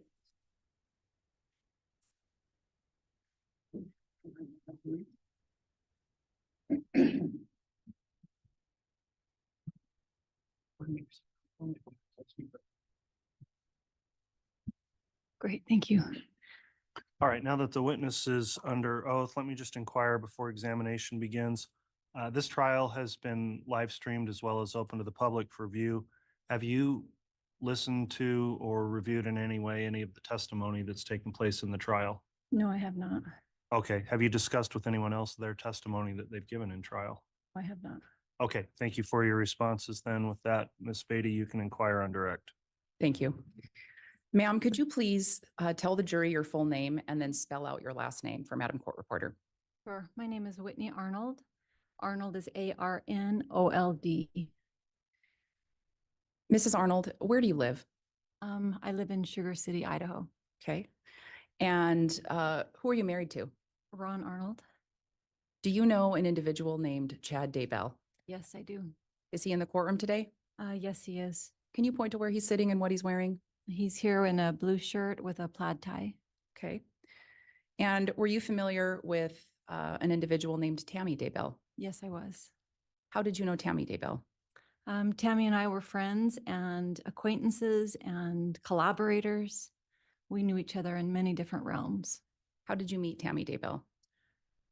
I don't recall exactly. We lived in the same community and I lived within a couple of miles of her. Did you attend church with the Daybells? Yeah, we did. Okay. I'd like to talk to you about October 19th of 2019. Sure. Did you get a call that morning? Yes. What was the nature of that call? The phone call was from our clergy or bishop, and he just let us know. Ron took the phone call and just said, Tammy Daybell died. Were you surprised? I was shocked, actually. What did you do after getting this phone call? Ron and I decided that we'd go over and offer our condolences and see if there was anything we could do to help, and also maybe get some answers. It was very unexpected and pretty shocking. I think we were also looking for verification. Is this true? Could this have really happened? Okay. And did you go over the Daybell residence that day? We did. Approximately what time was that? I don't have an exact time, but before 9. Okay. And did you make contact with anybody there? Yeah, we did. Do you remember who was there at the residence that morning? Emma, Leah, Garth, Seth, Chad, and I can't recall if Michaela was there or not. Michaela is Seth's wife. And Emma, Leah, Garth, and Seth, are those all Chad's children? These are all Chad and Tammy's adult children, yes. Okay. Did you talk to Chad? I did talk to Chad that morning. How would you describe his demeanor? Maybe disconnected. I was expecting to see more emotion, but there wasn't a lot of emotion, which is not indicative of anything. Just grief experiences. It shows itself in many different ways. Sure. Did you have a conversation with Mr. Daybell? I did. Did he indicate to you how Tammy had passed away or how she died? He did not. Did you have a conversation with him regarding an autopsy? I did. After we had spoken with the kids for a while, there was, confusion and grief and a lot of sadness. And turning away from the kids, I asked Chad, have you considered an autopsy? Assuming the answer would be yes for such a young, vibrant woman. And his answer to me was no. So I pressed again, are you sure you don't want to do an autopsy? And then I turned and faced the children and Chad at the same time and said, don't you want to know? These girls carry the same DNA as their mother. Wouldn't you want to know if there's anything that can be prevented in the future? And he said no, very calmly. And we felt like the emergency responders that was here to take Tammy's body away had a pretty good idea of how she died. Okay. At some time after the 19th of October, did you learn whether Chad had remarried? Yes, I did learn that Chad had remarried. When did you learn that Chad had remarried? It was within a couple of days of him actually getting married. And when was that? I found out on a Sunday. Do you remember what month that was in? November. Okay. Did you ever have the opportunity to meet Chad's new wife? I did. How did that come about? Since Tammy had died, we had been inviting Chad and Tammy's children over to our home for dinner. And our intent was to offer them a place to grieve, a place to have a little reprieve, to be nurtured. And that had become kind of our habit, or not habit, but it had become more familiar to us, inviting them over every Monday night. And Chad came back in town, which we were made aware of. And so we asked for, or Ron had initiated contact with Chad and let me know that Chad and his new wife would be coming to our home that night with the children for dinner. And did they come to your home that night? They did come to our home that evening. And did you have a conversation with them? Yes, not with Chad specifically. I was understandably disappointed and frustrated. Why were you frustrated?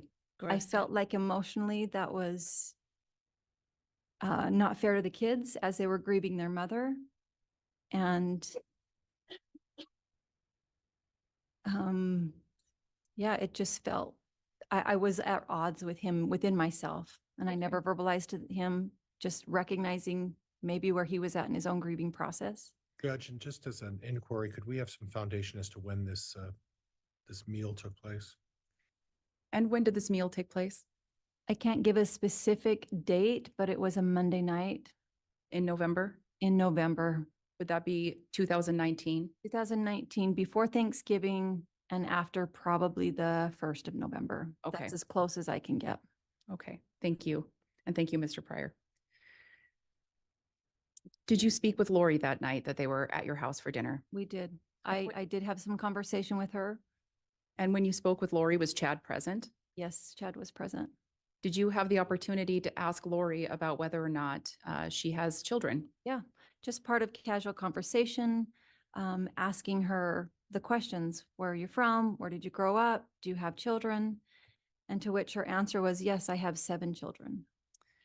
Did she tell you whether or not she still had children at home? Actually, that was a specific question, and she said all of our children are out of the home. Okay. And when she said she had 7 children, did you understand that to mean that she had 7 children, or did you understand that to mean she was referring to her children and Chad's children? I was unclear on that.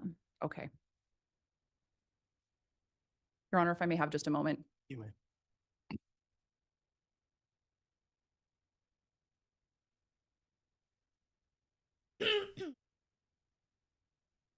And I have no additional questions for this witness, Your Honor. Thank you. All right, thank you.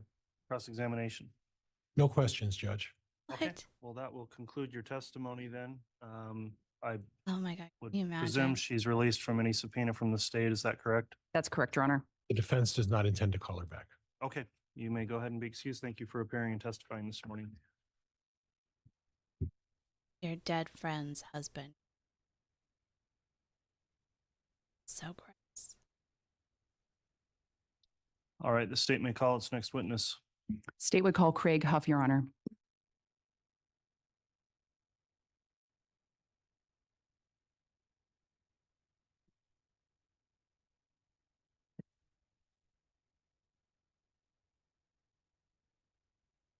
Tough. Corner.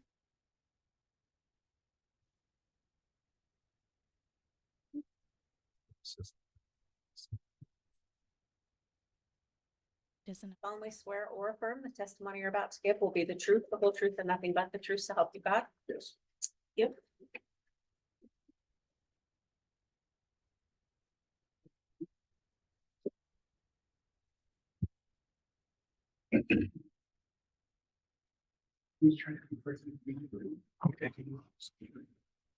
Thank you. All right, this witness is now under oath, so I have a few questions for the witness before we start with examination. Mr. Huff, this trial has been broadcast, live streamed as well as open to the public. Have you observed any testimony or any part of the trial since it started? No, Okay, and have you discussed with anyone else the testimony they've given in trial? no. Okay, thanks for your answers. Ms. Beatty, you can inquire on direct. Sir, could you please state your full name for the jury and then spell your last name? Craig Dennis Huff, Huff. Thank you, sir. Where do you live? I live in Springville, Utah. And are you familiar with an individual named Chad Daybell? I am. How do you know Chad Daybell? Chad was in the Church of Jesus Christ of Latter-day Saint ward that I was in for a number of years. Okay. And would you describe yourself more as friends with Mr. Daybell or acquaintances with Mr. Daybell? I would say friends. Okay. From acquaintances to friends, so. And did Mr. Daybell move out of Springville at some point? He did. Do you remember when that was? It seems like it was about 2015, thereabouts. And did you maintain contact with Mr. Daybell after he moved away from Springville, Utah? I did. In 2019, did something happen to Mr. Daybell's family? From what I've seen in the paper and everything is, Actually, let me rephrase that question. Did Tammy Daybell pass away at some point? to your Yes. knowledge? Okay. And I should have asked a better question there. Do you recall when that was? in my recollection, it was in October of 2019. Did you attend a memorial service for Tammy Daybell? I did. Where was that memorial service held? It was held in the LDS church in Springville, Utah, 9th East and 2nd North. So Do you remember what date that was? I know I think it was a Monday. I don't remember the exact date. And would that have been in October of 2019? Yeah. Okay. Yes, ma'am. Thank you. Yes. At the memorial service for Tammy Daybell, did you have a conversation with Chad Daybell? I did. During the visitation or the viewing part of it, I had a conversation with Chad specifically at that time. Did he say anything to you, or did you discuss the way or reason that Tammy had passed away? As I was going through the line, Chad and I have been very close. And when I got to him, he broke down crying. I broke down crying. We hugged each other, and he said something to the effect, she choked to death, and she just, that's how she died. So. Story. Did Chad say anything else to you about things that happened around the time that Tammy died? I can't remember whether there's specifically things he said. There are a lot of things that have been said over the years. Sure. Can I ask you, let me ask you a little bit of a different question. Okay. Just to make sure that we don't get into any hearsay. Did you and Chad have a conversation about passwords? We did. Can you describe that conversation? It took place, my recollection, it took place the Saturday after the funeral in Rexburg itself. I had children that lived in Rexburg, and we had made arrangements to have lunch with Chad. And so we met at the Hickory restaurant, and we went in and we had we were sitting there, and he talked about one of the miracles that had happened.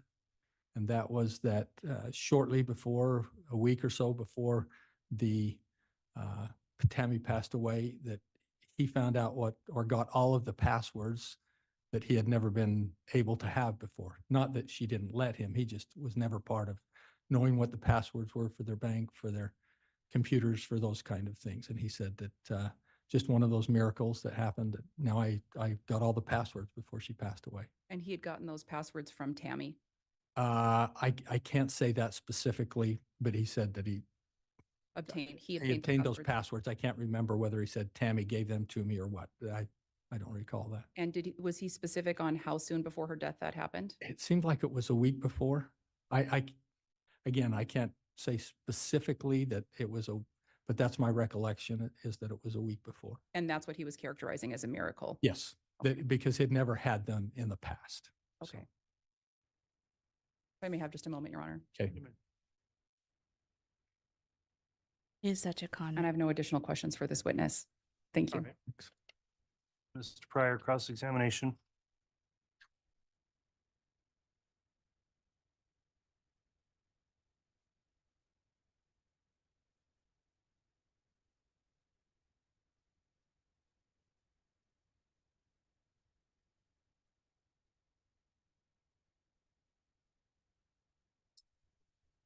Good morning. You described that you and Chad are friends, good friends. Yes. In fact, when he moved from Springville to Rexburg, do you recall what year that was? I think it was 2015. Right. You continued that friendship and came to visit him somewhat regularly, correct? We did. When we were in Idaho to visit our children in Rexburg, we stopped in and saw him and Tammy. Now, I'm looking at a phrase that says bishopric secretary. He is, when I was called as a bishop in my LDS ward, Okay. he was called as, I asked for him to be my executive secretary, which is, he would take care of all of my appointments, would be there when people were there. So we had two people present all the time. And he was very much a part of serving in the bishopric of the local congregation for me. And in that regard, the two people who share that response, being a bishop in a LDS faith is a high honor. I would say I wouldn't wish it on anybody, but It's one where you're responsible for a local congregation. And I said, yeah, so yes. Okay. So And the relationship between the bishop of the ward and the bishopric, and I'm going to kill that word, bishopric secretary, that needs the to be. executive secretary. So, Executive, thank Bishopric. you. Okay. Then I don't have That's to my say that word, anymore. bishopric. so yeah. Okay. The executive secretary, that's a significant relationship that has to occur, right? It is. Yes. And you're familiar with all of Chad's children, correct? Very much. Yes. You were aware about Mark going off on his mission, and you've spoken to Chad about that, Yep. Yes. about Emma, Leah, Seth. I'm forgetting one, Garth. Garth. Thank Garth, you. Yes. And when you're describing Chad's personality, since you know him so well, how would you describe him? When I was associating with him when he was down in Springville, it was wonderful. I mean, he served in the Scouts with my children. He was very much involved in the local congregation. He was very much involved, a wonderful person. So Okay. And in terms of personality traits, how would you describe those personality traits?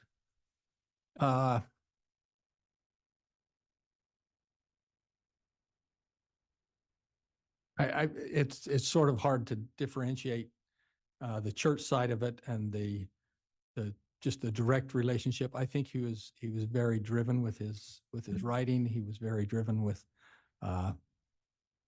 wanting to do things that would make sense to people. I know that he loved the writing. He loved being with the youth. He loved being with people. So I would say that's probably the biggest thing that stands out to me. And if you were to pick between someone who is humble or someone who's maybe a little ostentatious, which one would Chad better fit? When we were down there, I'm I gonna would say object on relevance here. Overruled. when I knew Chad down there, I would say that he was fairly humble. So Servant of the church, yes, someone who was He's a wanting God-fearing to serve in the man. capacity in your faith in a strong way. yes. Okay. Now,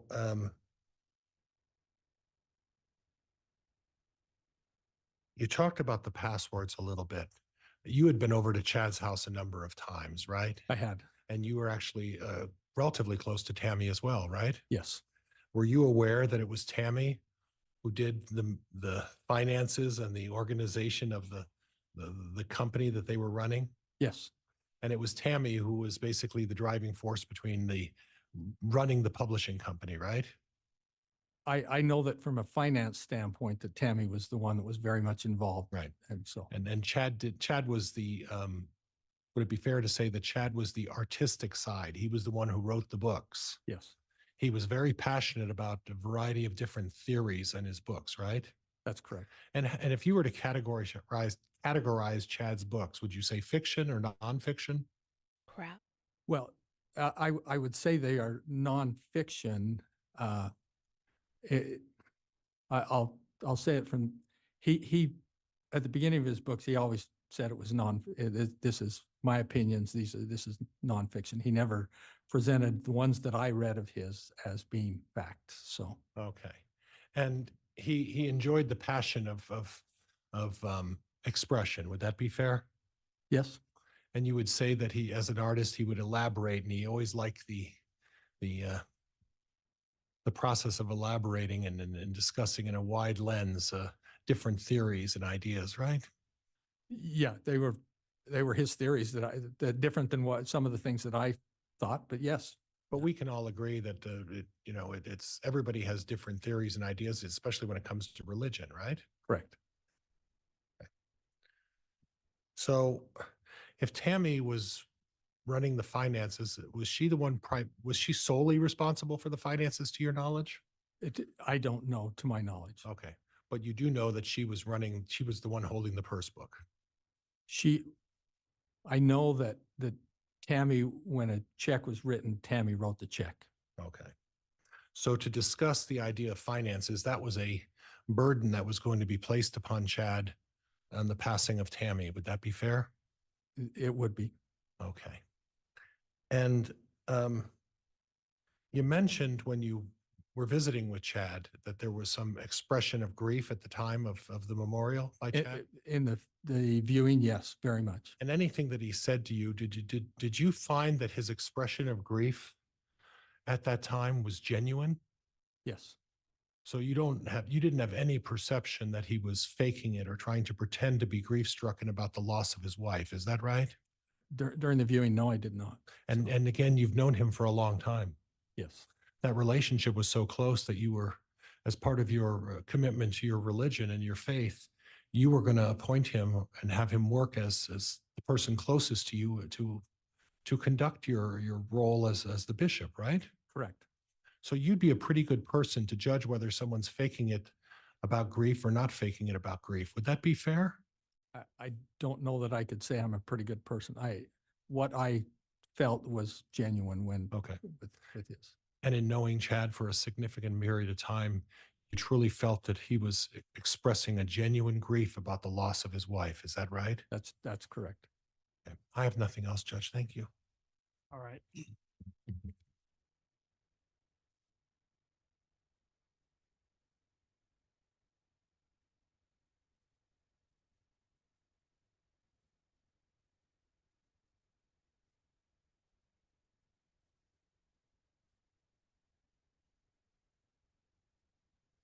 All right, redirect. Mr. Huff, you were asked about your beliefs regarding Chad's sincerity of emotion Yes. after the passing of his wife. Yes. Did you learn at some time after Tammy's passing that Chad had remarried? Yes. Were you surprised by that? I was shocked by that. And you had a conversation with Chad in that immediate aftermath where he described it as a miracle that he had obtained all of Tammy's passwords to the financial information about a week before she died. That's correct. That's correct. Based on that conversation and on Chad's subsequent remarriage and your history with him, do you still believe that his emotions were sincere at the time?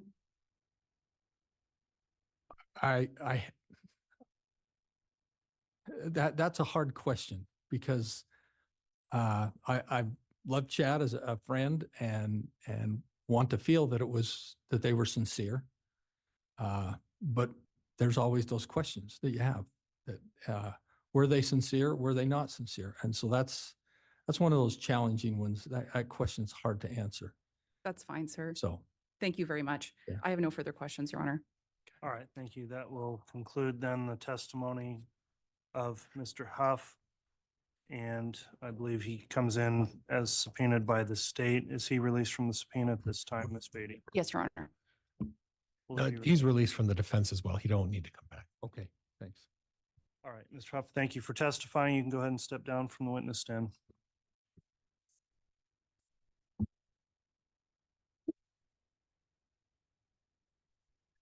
Could I have a quick sidebar with counsel just to discuss scheduling, please?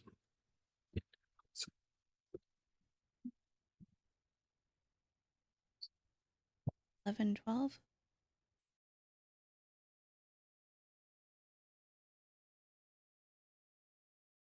Always want it's Friday afternoon.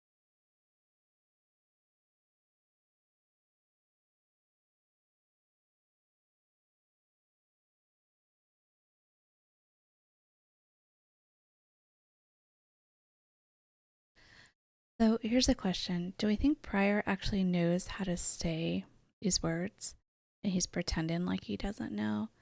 You would think Chad, as Mormon faithful as he is, he would have educated Pryor on how to say these words, these Mormon words, or educated him on what a ward is and what a stake is and what a bishopric is. And Pryor's coming in and mispronouncing it, saying like he doesn't know. Do you think he's playing that up to the jury? Like, I don't know what these things mean. How can you live in Idaho, in Rexburg, Idaho, where BYU is, and not know how to say these words or not be inundated with church teachings?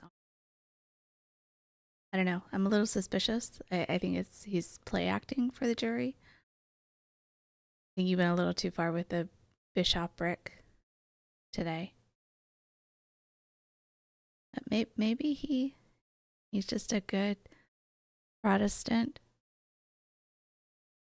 in Idaho, in eastern Idaho.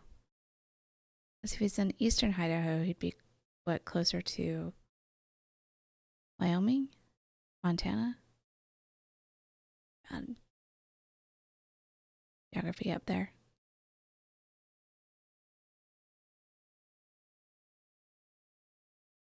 And Mr. and Mrs. Arnold. And there. And how weird is it to have your bishop called to the stand to testify against? I think that's pretty weird too. Fuck, are they gonna let us go? No, the jury go?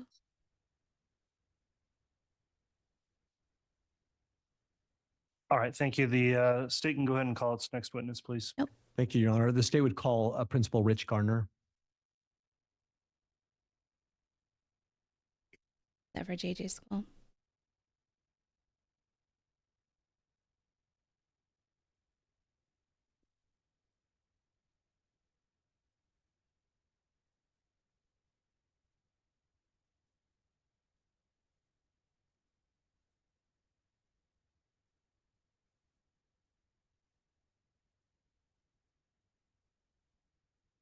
I swear or affirm the testimony you're about to give will be the truth, the whole truth, and nothing but the truth. So help you God. Yeah.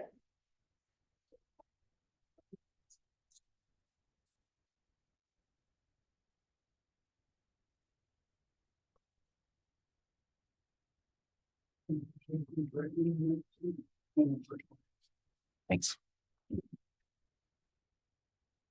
All right, now that the witness has been sworn, I have a few questions before direct begins. Mr. Garner, this trial has been live streamed as well as open to the public. Have you observed or watched in any way any of the trial testimony since the case started? No, Okay, have you discussed with anyone else the testimony they've provided in trial? no.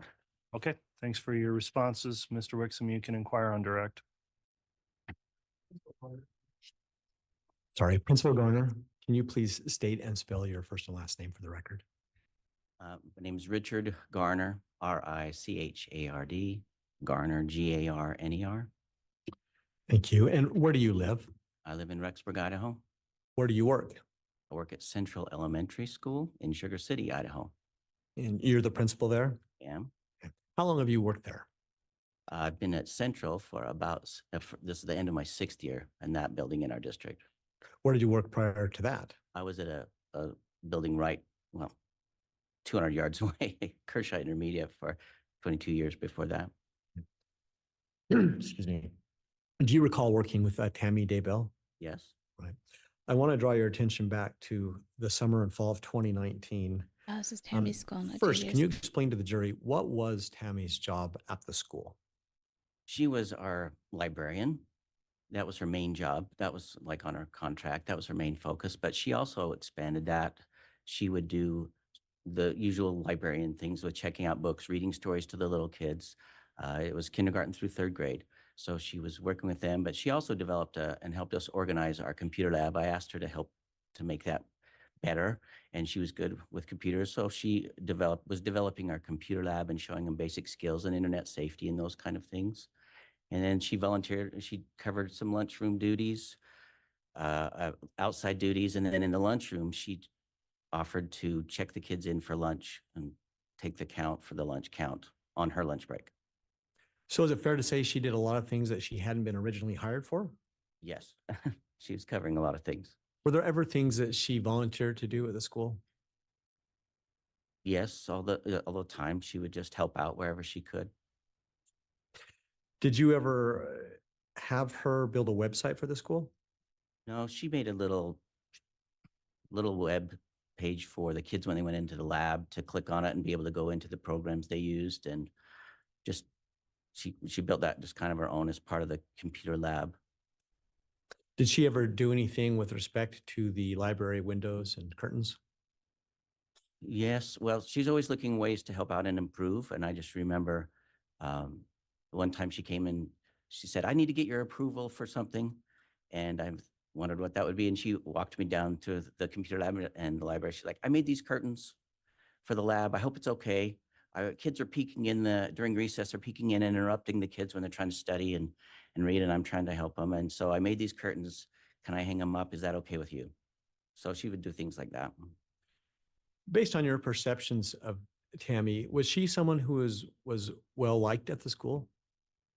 Yes, she was always helping everybody, and she interacted with all the faculty because she would take their students at library, and that was their preparation time. So she would interact with all the teachers, and at duties, she would interact with teachers and other members of our faculty and staff. So yeah, and I never heard anyone say anything bad ever about Tammy. I want to ask you some questions about observations that you may have had about Tammy's activity or health. First, let's start. Can you describe for the jury the layout of your school? Well, it's older. It is what it is. It's an older little school in a little town. It's got 3 wings to it. It's kind of shaped like a T. And so the library was kind of down on one wing toward the middle end, and then the lab that we were developing was down and around and on the end of another wing. So when Tammy would go back and forth between the lab and the library, how far did she have to walk to do that? All the teachers would bring their students to the library to start out because they didn't know for sure what she'd have them do. So she would usually read them a story, check the books in and let them check out books, do a little activity. And then sometimes she would take them down. Sure. Yeah. She would check them in at the library and then do whatever activity or read them a story. And then if she had thought of it with an activity with the computer lab, she would walk them down the hall and then down the end of the other hall, probably 50 yards from, back and forth. And then she'd walk them back and the teachers would pick them up or she'd walk them back to the classroom. How frequently would you observe her moving around at the school? All day long from the start of the first class, because she would be getting a class and then walking them back and forth, getting another class, and then she would go out to recess duty, stop by the office to pick up a radio to take out for recess duty. Then she would go in and do the lunch count, pick up things for the lunch count, and then start back up with classes. So she was busy all day. I guess the only time I saw her sitting was when she was doing lunch count. And was lunch count an assigned duty or something she volunteered for? It's not something people want to do, and we don't really have money for it. You get a free lunch if you do lunch count, and she was willing to do that, get a little free lunch on her break and use up her time to do that. Based on your observations of watching Tammy and her activity at school, did you ever observe anything that would have caused you to identify whether or not she might have had a health concern? No. Based on your observation, did she appear to be healthy? Yeah, she was just really active, energetic, happy all day. Did you ever notice any changes to her weight, either up or down? I don't recall any significant change in any way. While Tammy was working at the school, do you recall, was she someone who took sick days? No, she was very reliable. Usually, as an administrator, you kind of know the people that have a lot of sick days or are often gone because it's very difficult to get substitute teachers. It's a really hard spot to fill. Kind of everybody in public ed knows bus drivers and substitute teachers. They're very valuable, but it's very hard to fill, to get people to fill those positions. And so people that require that a lot because it's in your mind, because it's hard. Every day that happens, it's like, oh, how in the world are we going to cover that? So someone that you're never having to do that, it comes to your mind, those that need that often. And I don't recall her ever needing that. Yeah. So is it fair you don't remember her to have any sick days? I don't recall any sick days. Did you ever come to know anything about Tammy's activity level when she's not at the school? Well, I would hear at the end of the day as teachers were leaving and, closing down the day.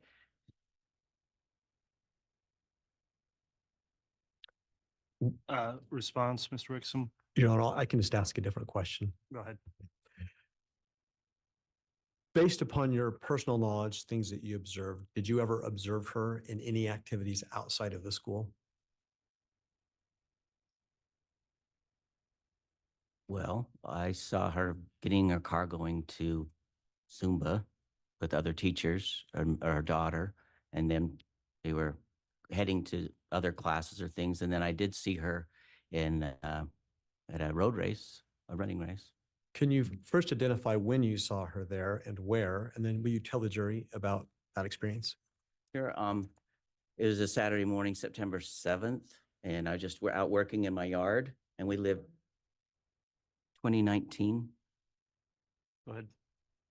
Out working in the yard. It was an early morning, and our house is about 1 block from a park. And so whenever there's a race or an event, we can hear the music.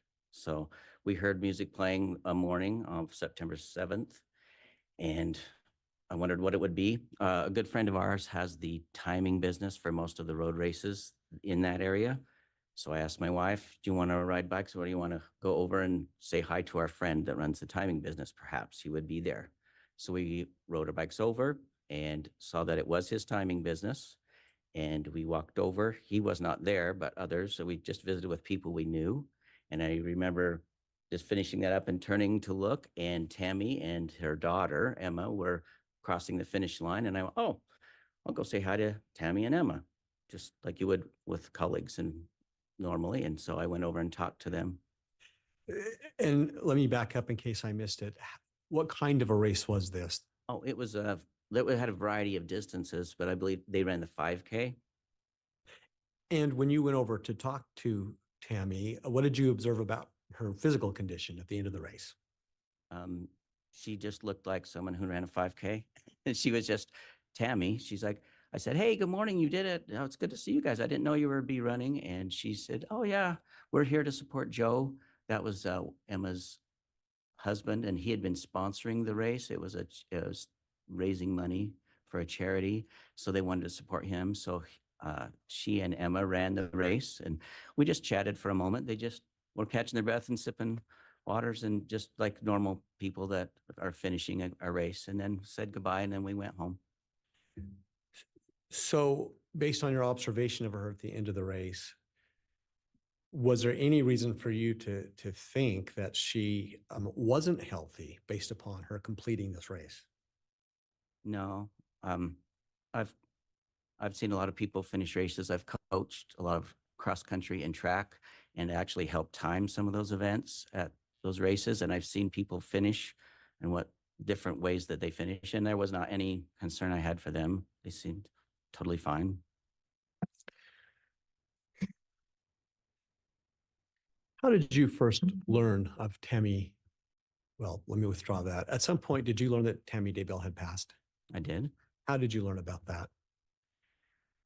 On October 19th, 2019, I got a text early in the morning, earlier than usual on a Saturday morning, and it was from a former coworker.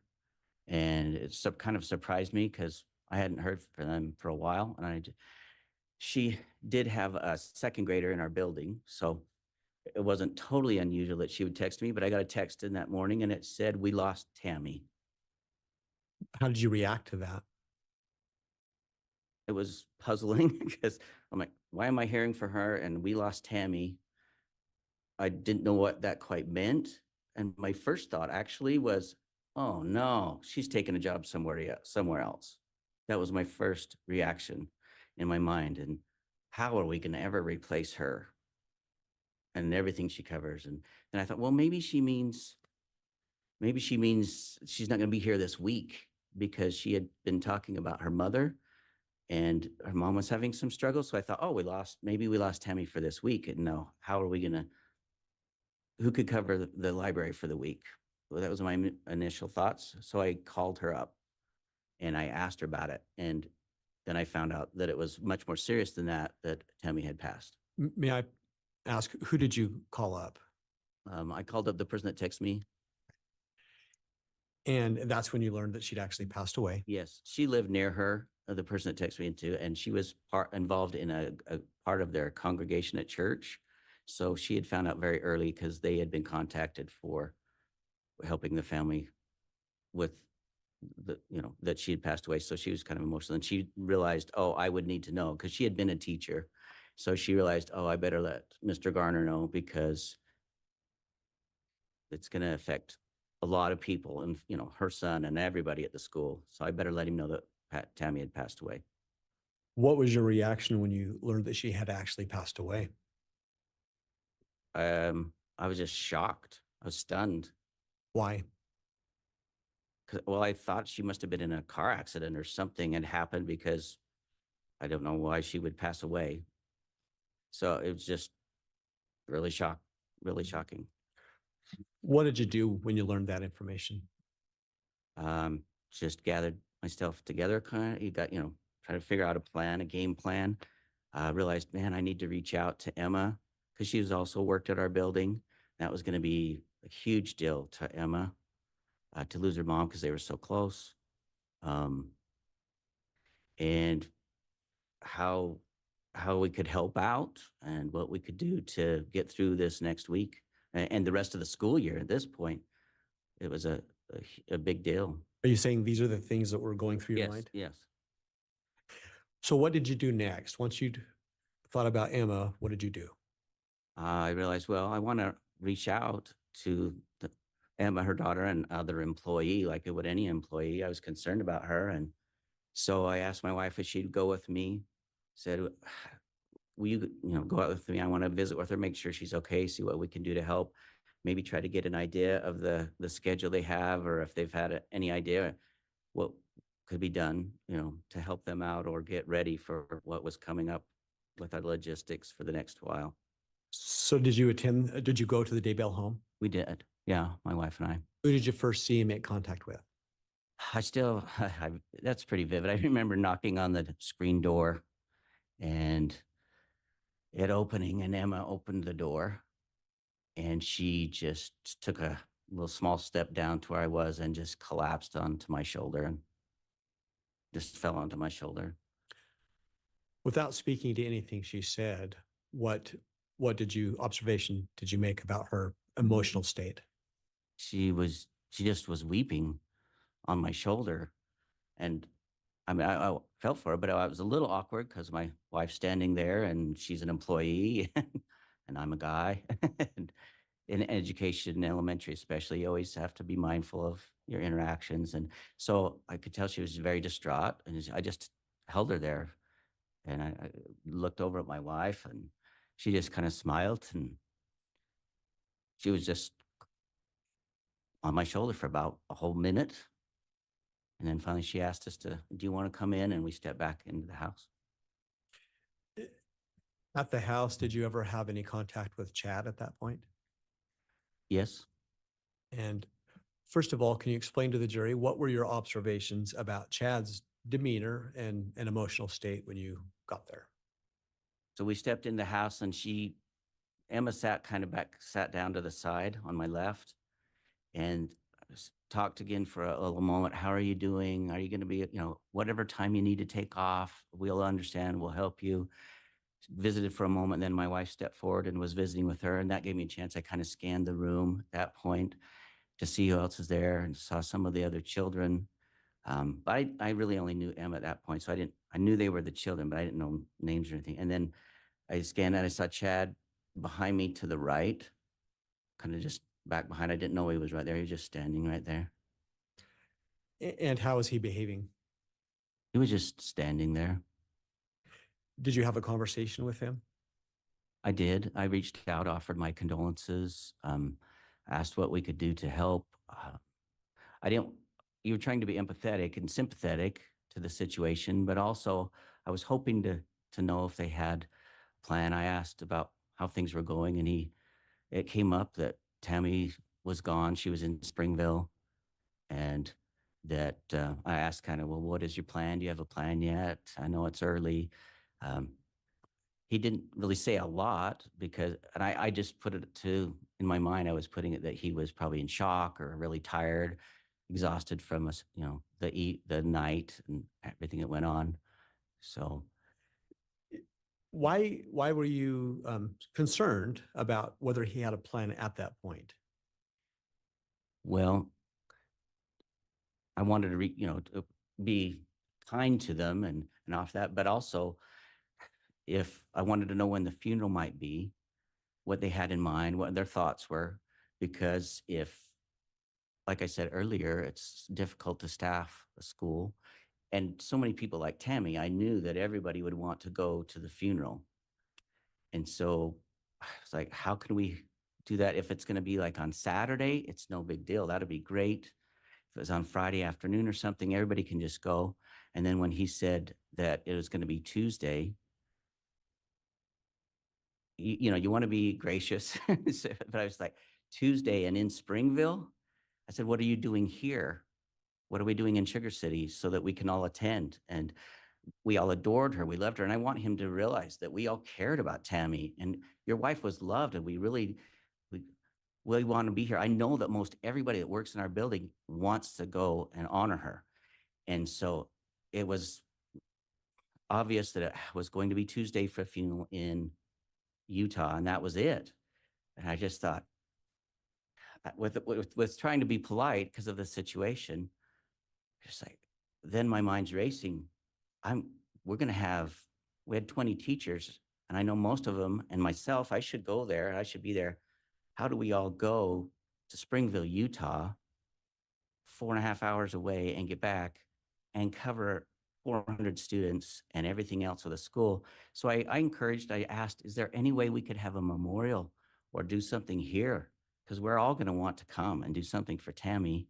Is it only going to be the Tuesday funeral? What was his reaction? He said, I don't want to inconvenience or put anybody out. Oh my God. Did you have occasion to explain to him some of the concerns with the logistics in the school? A little bit, but I didn't want to come across that, oh, it's just about us being convenient, and at the school. But I shared that it would be a lot easier if we could have something at a time where so many of us could attend. And in that conversation, when you pressed him more, did he ever agree to arrange a memorial? He said, well, possibly we could do something, and we agreed that he was going to check, and then we would talk later to see if we could work something out. And did you later talk to him more about this? Yeah, so then we left, and my wife and I went over to the school, and well, I went to another coworker to kind of say to them, did you hear what happened? Can you give me some ideas? These are possibilities. She was The same. so I visited with a So hold coworker. on. We got to wait for a new question here. I sustain an objection. Go ahead. So Principal Garner, just isolating it to conversation that you had with Chad, just explain to the jury what plans were eventually made. So later, my wife and I were at the school. I was finishing up a painting project, and he called, and I had it on speaker because I had a roller in one hand, and I was painting. And so we were just talking it through, and we came up with an idea and that it would work out to have a memorial service for Tammy on Wednesday at 1:00. That way the family could have the funeral in Utah on Tuesday and then drive back the morning of Wednesday. And then it took quite a bit because the superintendent had to approve this and the school board had to vote to close school. So I explained that to him. I'd have to get all permission to do all these things so everybody could attend, but we closed just our school out of the whole district. We just closed our school, and we had a memorial service for her at 1:00 on Wednesday. Had you proposed the idea to him to maybe even do something in the evening on Wednesday or another day? Well, I don't recall all the details of what we worked out. Ultimately, who made the plans for the agenda or arrangement for the actual memorial service? Right before it was, I don't know exactly when, but I received a text, and it was a text for the service of who would speak and the songs and those kind of things. It had to be pretty close to Wednesday because I had to go. Nobody was around to do that. They asked me to help out, and I said, do you have a program or anything? And they said, we haven't planned.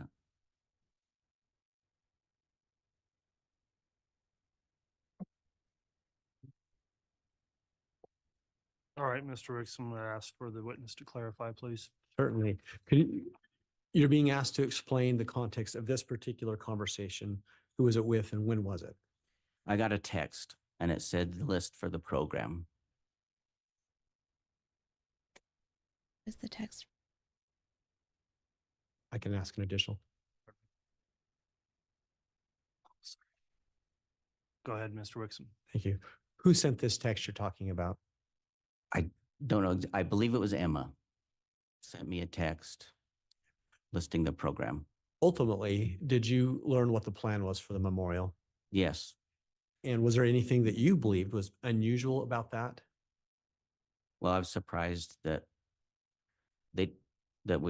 we were doing the whole thing, kind of. They wanted me, they asked if I could arrange it. So I contacted the bishop of their congregation and arranged a time and for the church to be opened. And I had run Wednesday morning and get the program. We made a little program for the memorial.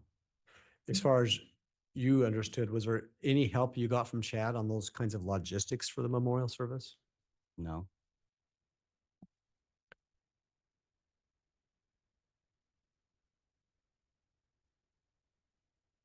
moved on? You know, may I have just a moment, please? You may. Thank you.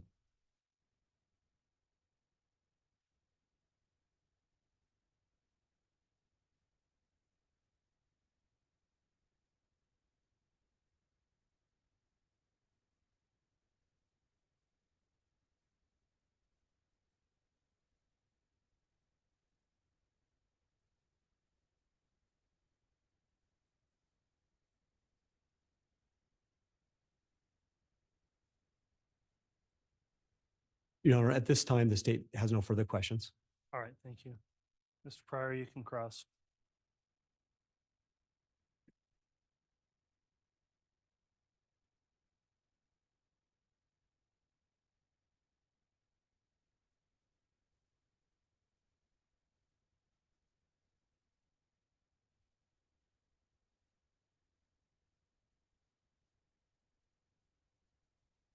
Good morning. Good morning. Would you prefer that I refer to you as principal or Mr. Garner? What would be your preference? Mr. Garner's fine. Thank you. So, Mr. Garner, I saw through the records that you were interviewed by Officer Mattingly. Is that right? That's correct. Do you remember when that interview took place? It was in May of 2020.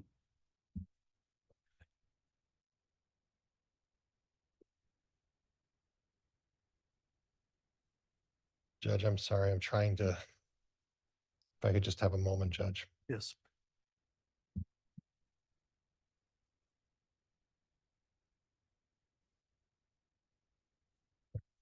Okay.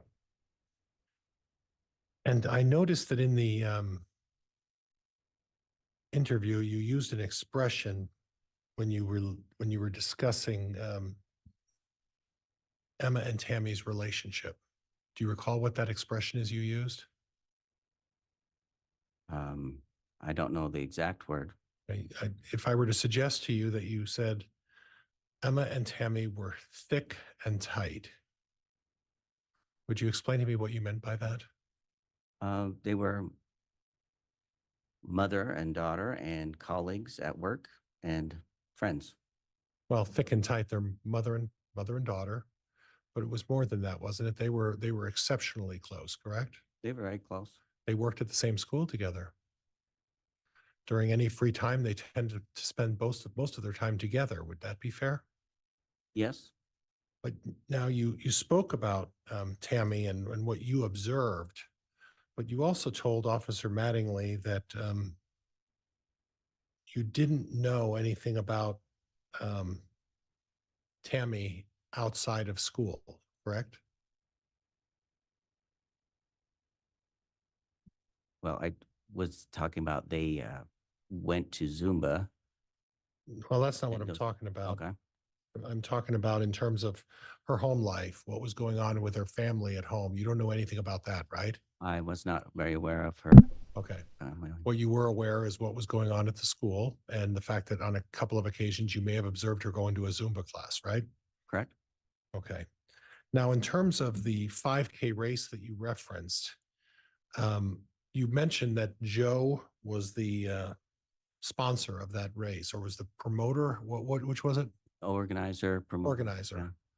Okay. And then Tammy mentioned to you that they were there to support Joe as part of the organizer of this event, correct? Yes, And would it be fair to say that Joe would know, who ran in the race or who participated in the race? yes, Okay. And you saw Tammy at the finish line, is that right? yes, I saw them cross the finish line. Okay. Okay. So in other words, you actually saw Tammy running. Is that what you're telling me? Yes. Okay.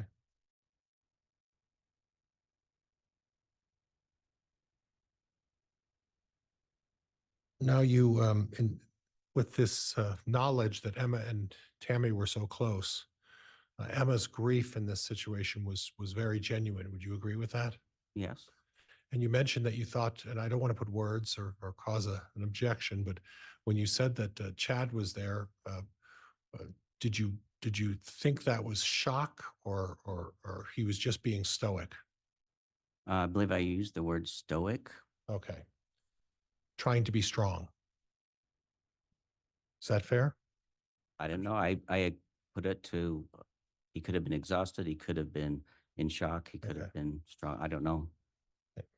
Now, were you aware of where Tammy grew up and where her family roots originated? I knew she was from Springville. Okay. So did you find it unusual that they would have a funeral in the place where she was raised and her family roots? Would you find that somewhat unusual? No. Okay. So this idea that you wanted people to, from your school to celebrate at the memorial, you approached Chad with that idea, correct? Yes, we were wanting to be able to honor her. Right. And you would agree that she was a reliable worker at work and someone that could be counted on at work. Yes.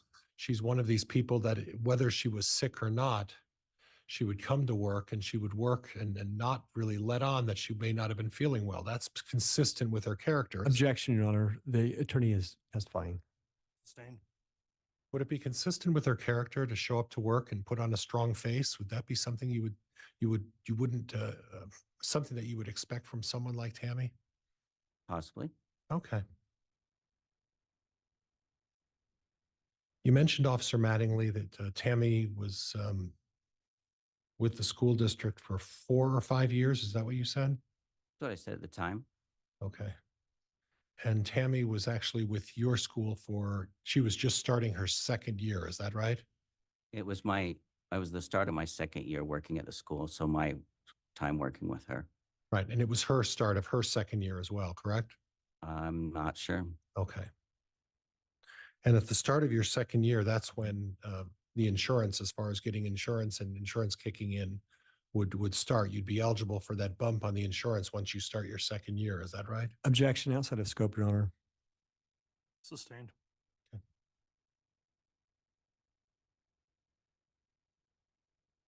Judge, I think that's all I have. Any redirect? Judge, could I inquire as to where the redirect would come from? Well, let me first see if there is going to be redirect, Mr. Wixom. I might have just a couple of questions, Your Honor. Go ahead. I'll permit it.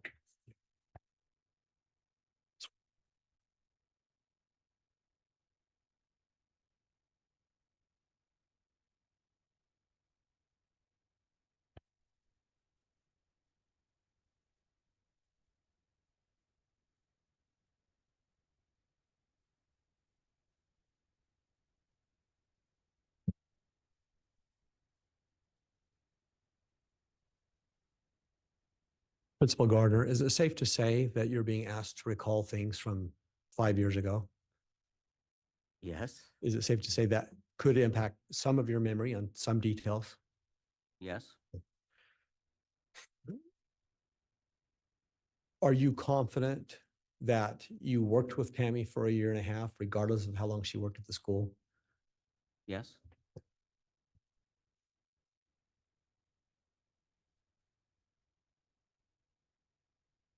Is there any, let me withdraw that. I can't remember if you explained, but did you happen to see this son-in-law, Joe, at the 5K? Overruled. You may answer. Did I see, could you restate? Sure. Did you see Joe at the 5K? I did. Any question that you're not confusing that event with another event? No. I just went over and spoke to him because he was over by the timing van and I had already gone over there to check to see if my friend that owns the timing business was there. So I'm like, hey, Joe, how are you? I didn't know we had a conversation and then I talked to other people. Then I turned and saw Emma and Tammy. Thank you. Your Honor, I have no more questions. Okay, that will conclude the testimony then of Mr. Garner. Is he still under any subpoena from the state for potential recall? He is, Your Honor. All right, well then, Principal Garner, as you're excused today, I'll note that there's an order in this case prohibiting witnesses from observing testimony. So the state can further discuss that if they intend to recall you, but you would not be permitted to view further testimony, or you may be excluded from future testimony if you're watching what others have testified to in the case. So with that in mind, then that will conclude the testimony of this witness. And you can go ahead and step down. Thank you for your testimony.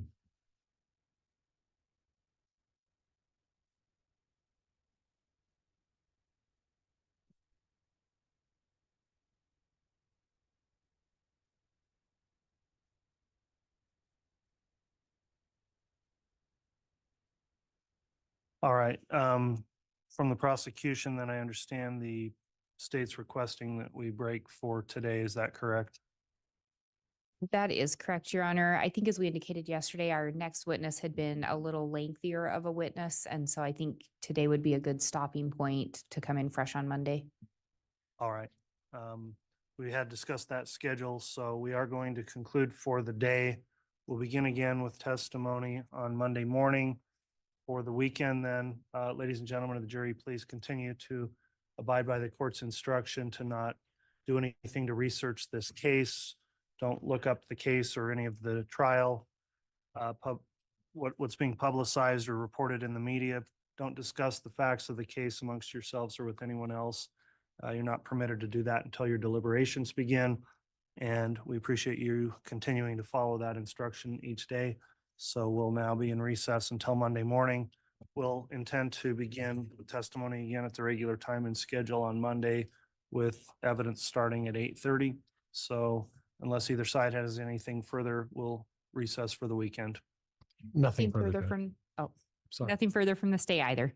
Nothing from the defense. Okay, thank you, counsel. We're in recess. All right, please. Thank you all. Have a wonderful weekend, and I will see you Monday morning. We'll do this all over again. This is a fun week. This is the first time I've ever really streamed. So this has been fun, and we'll start again on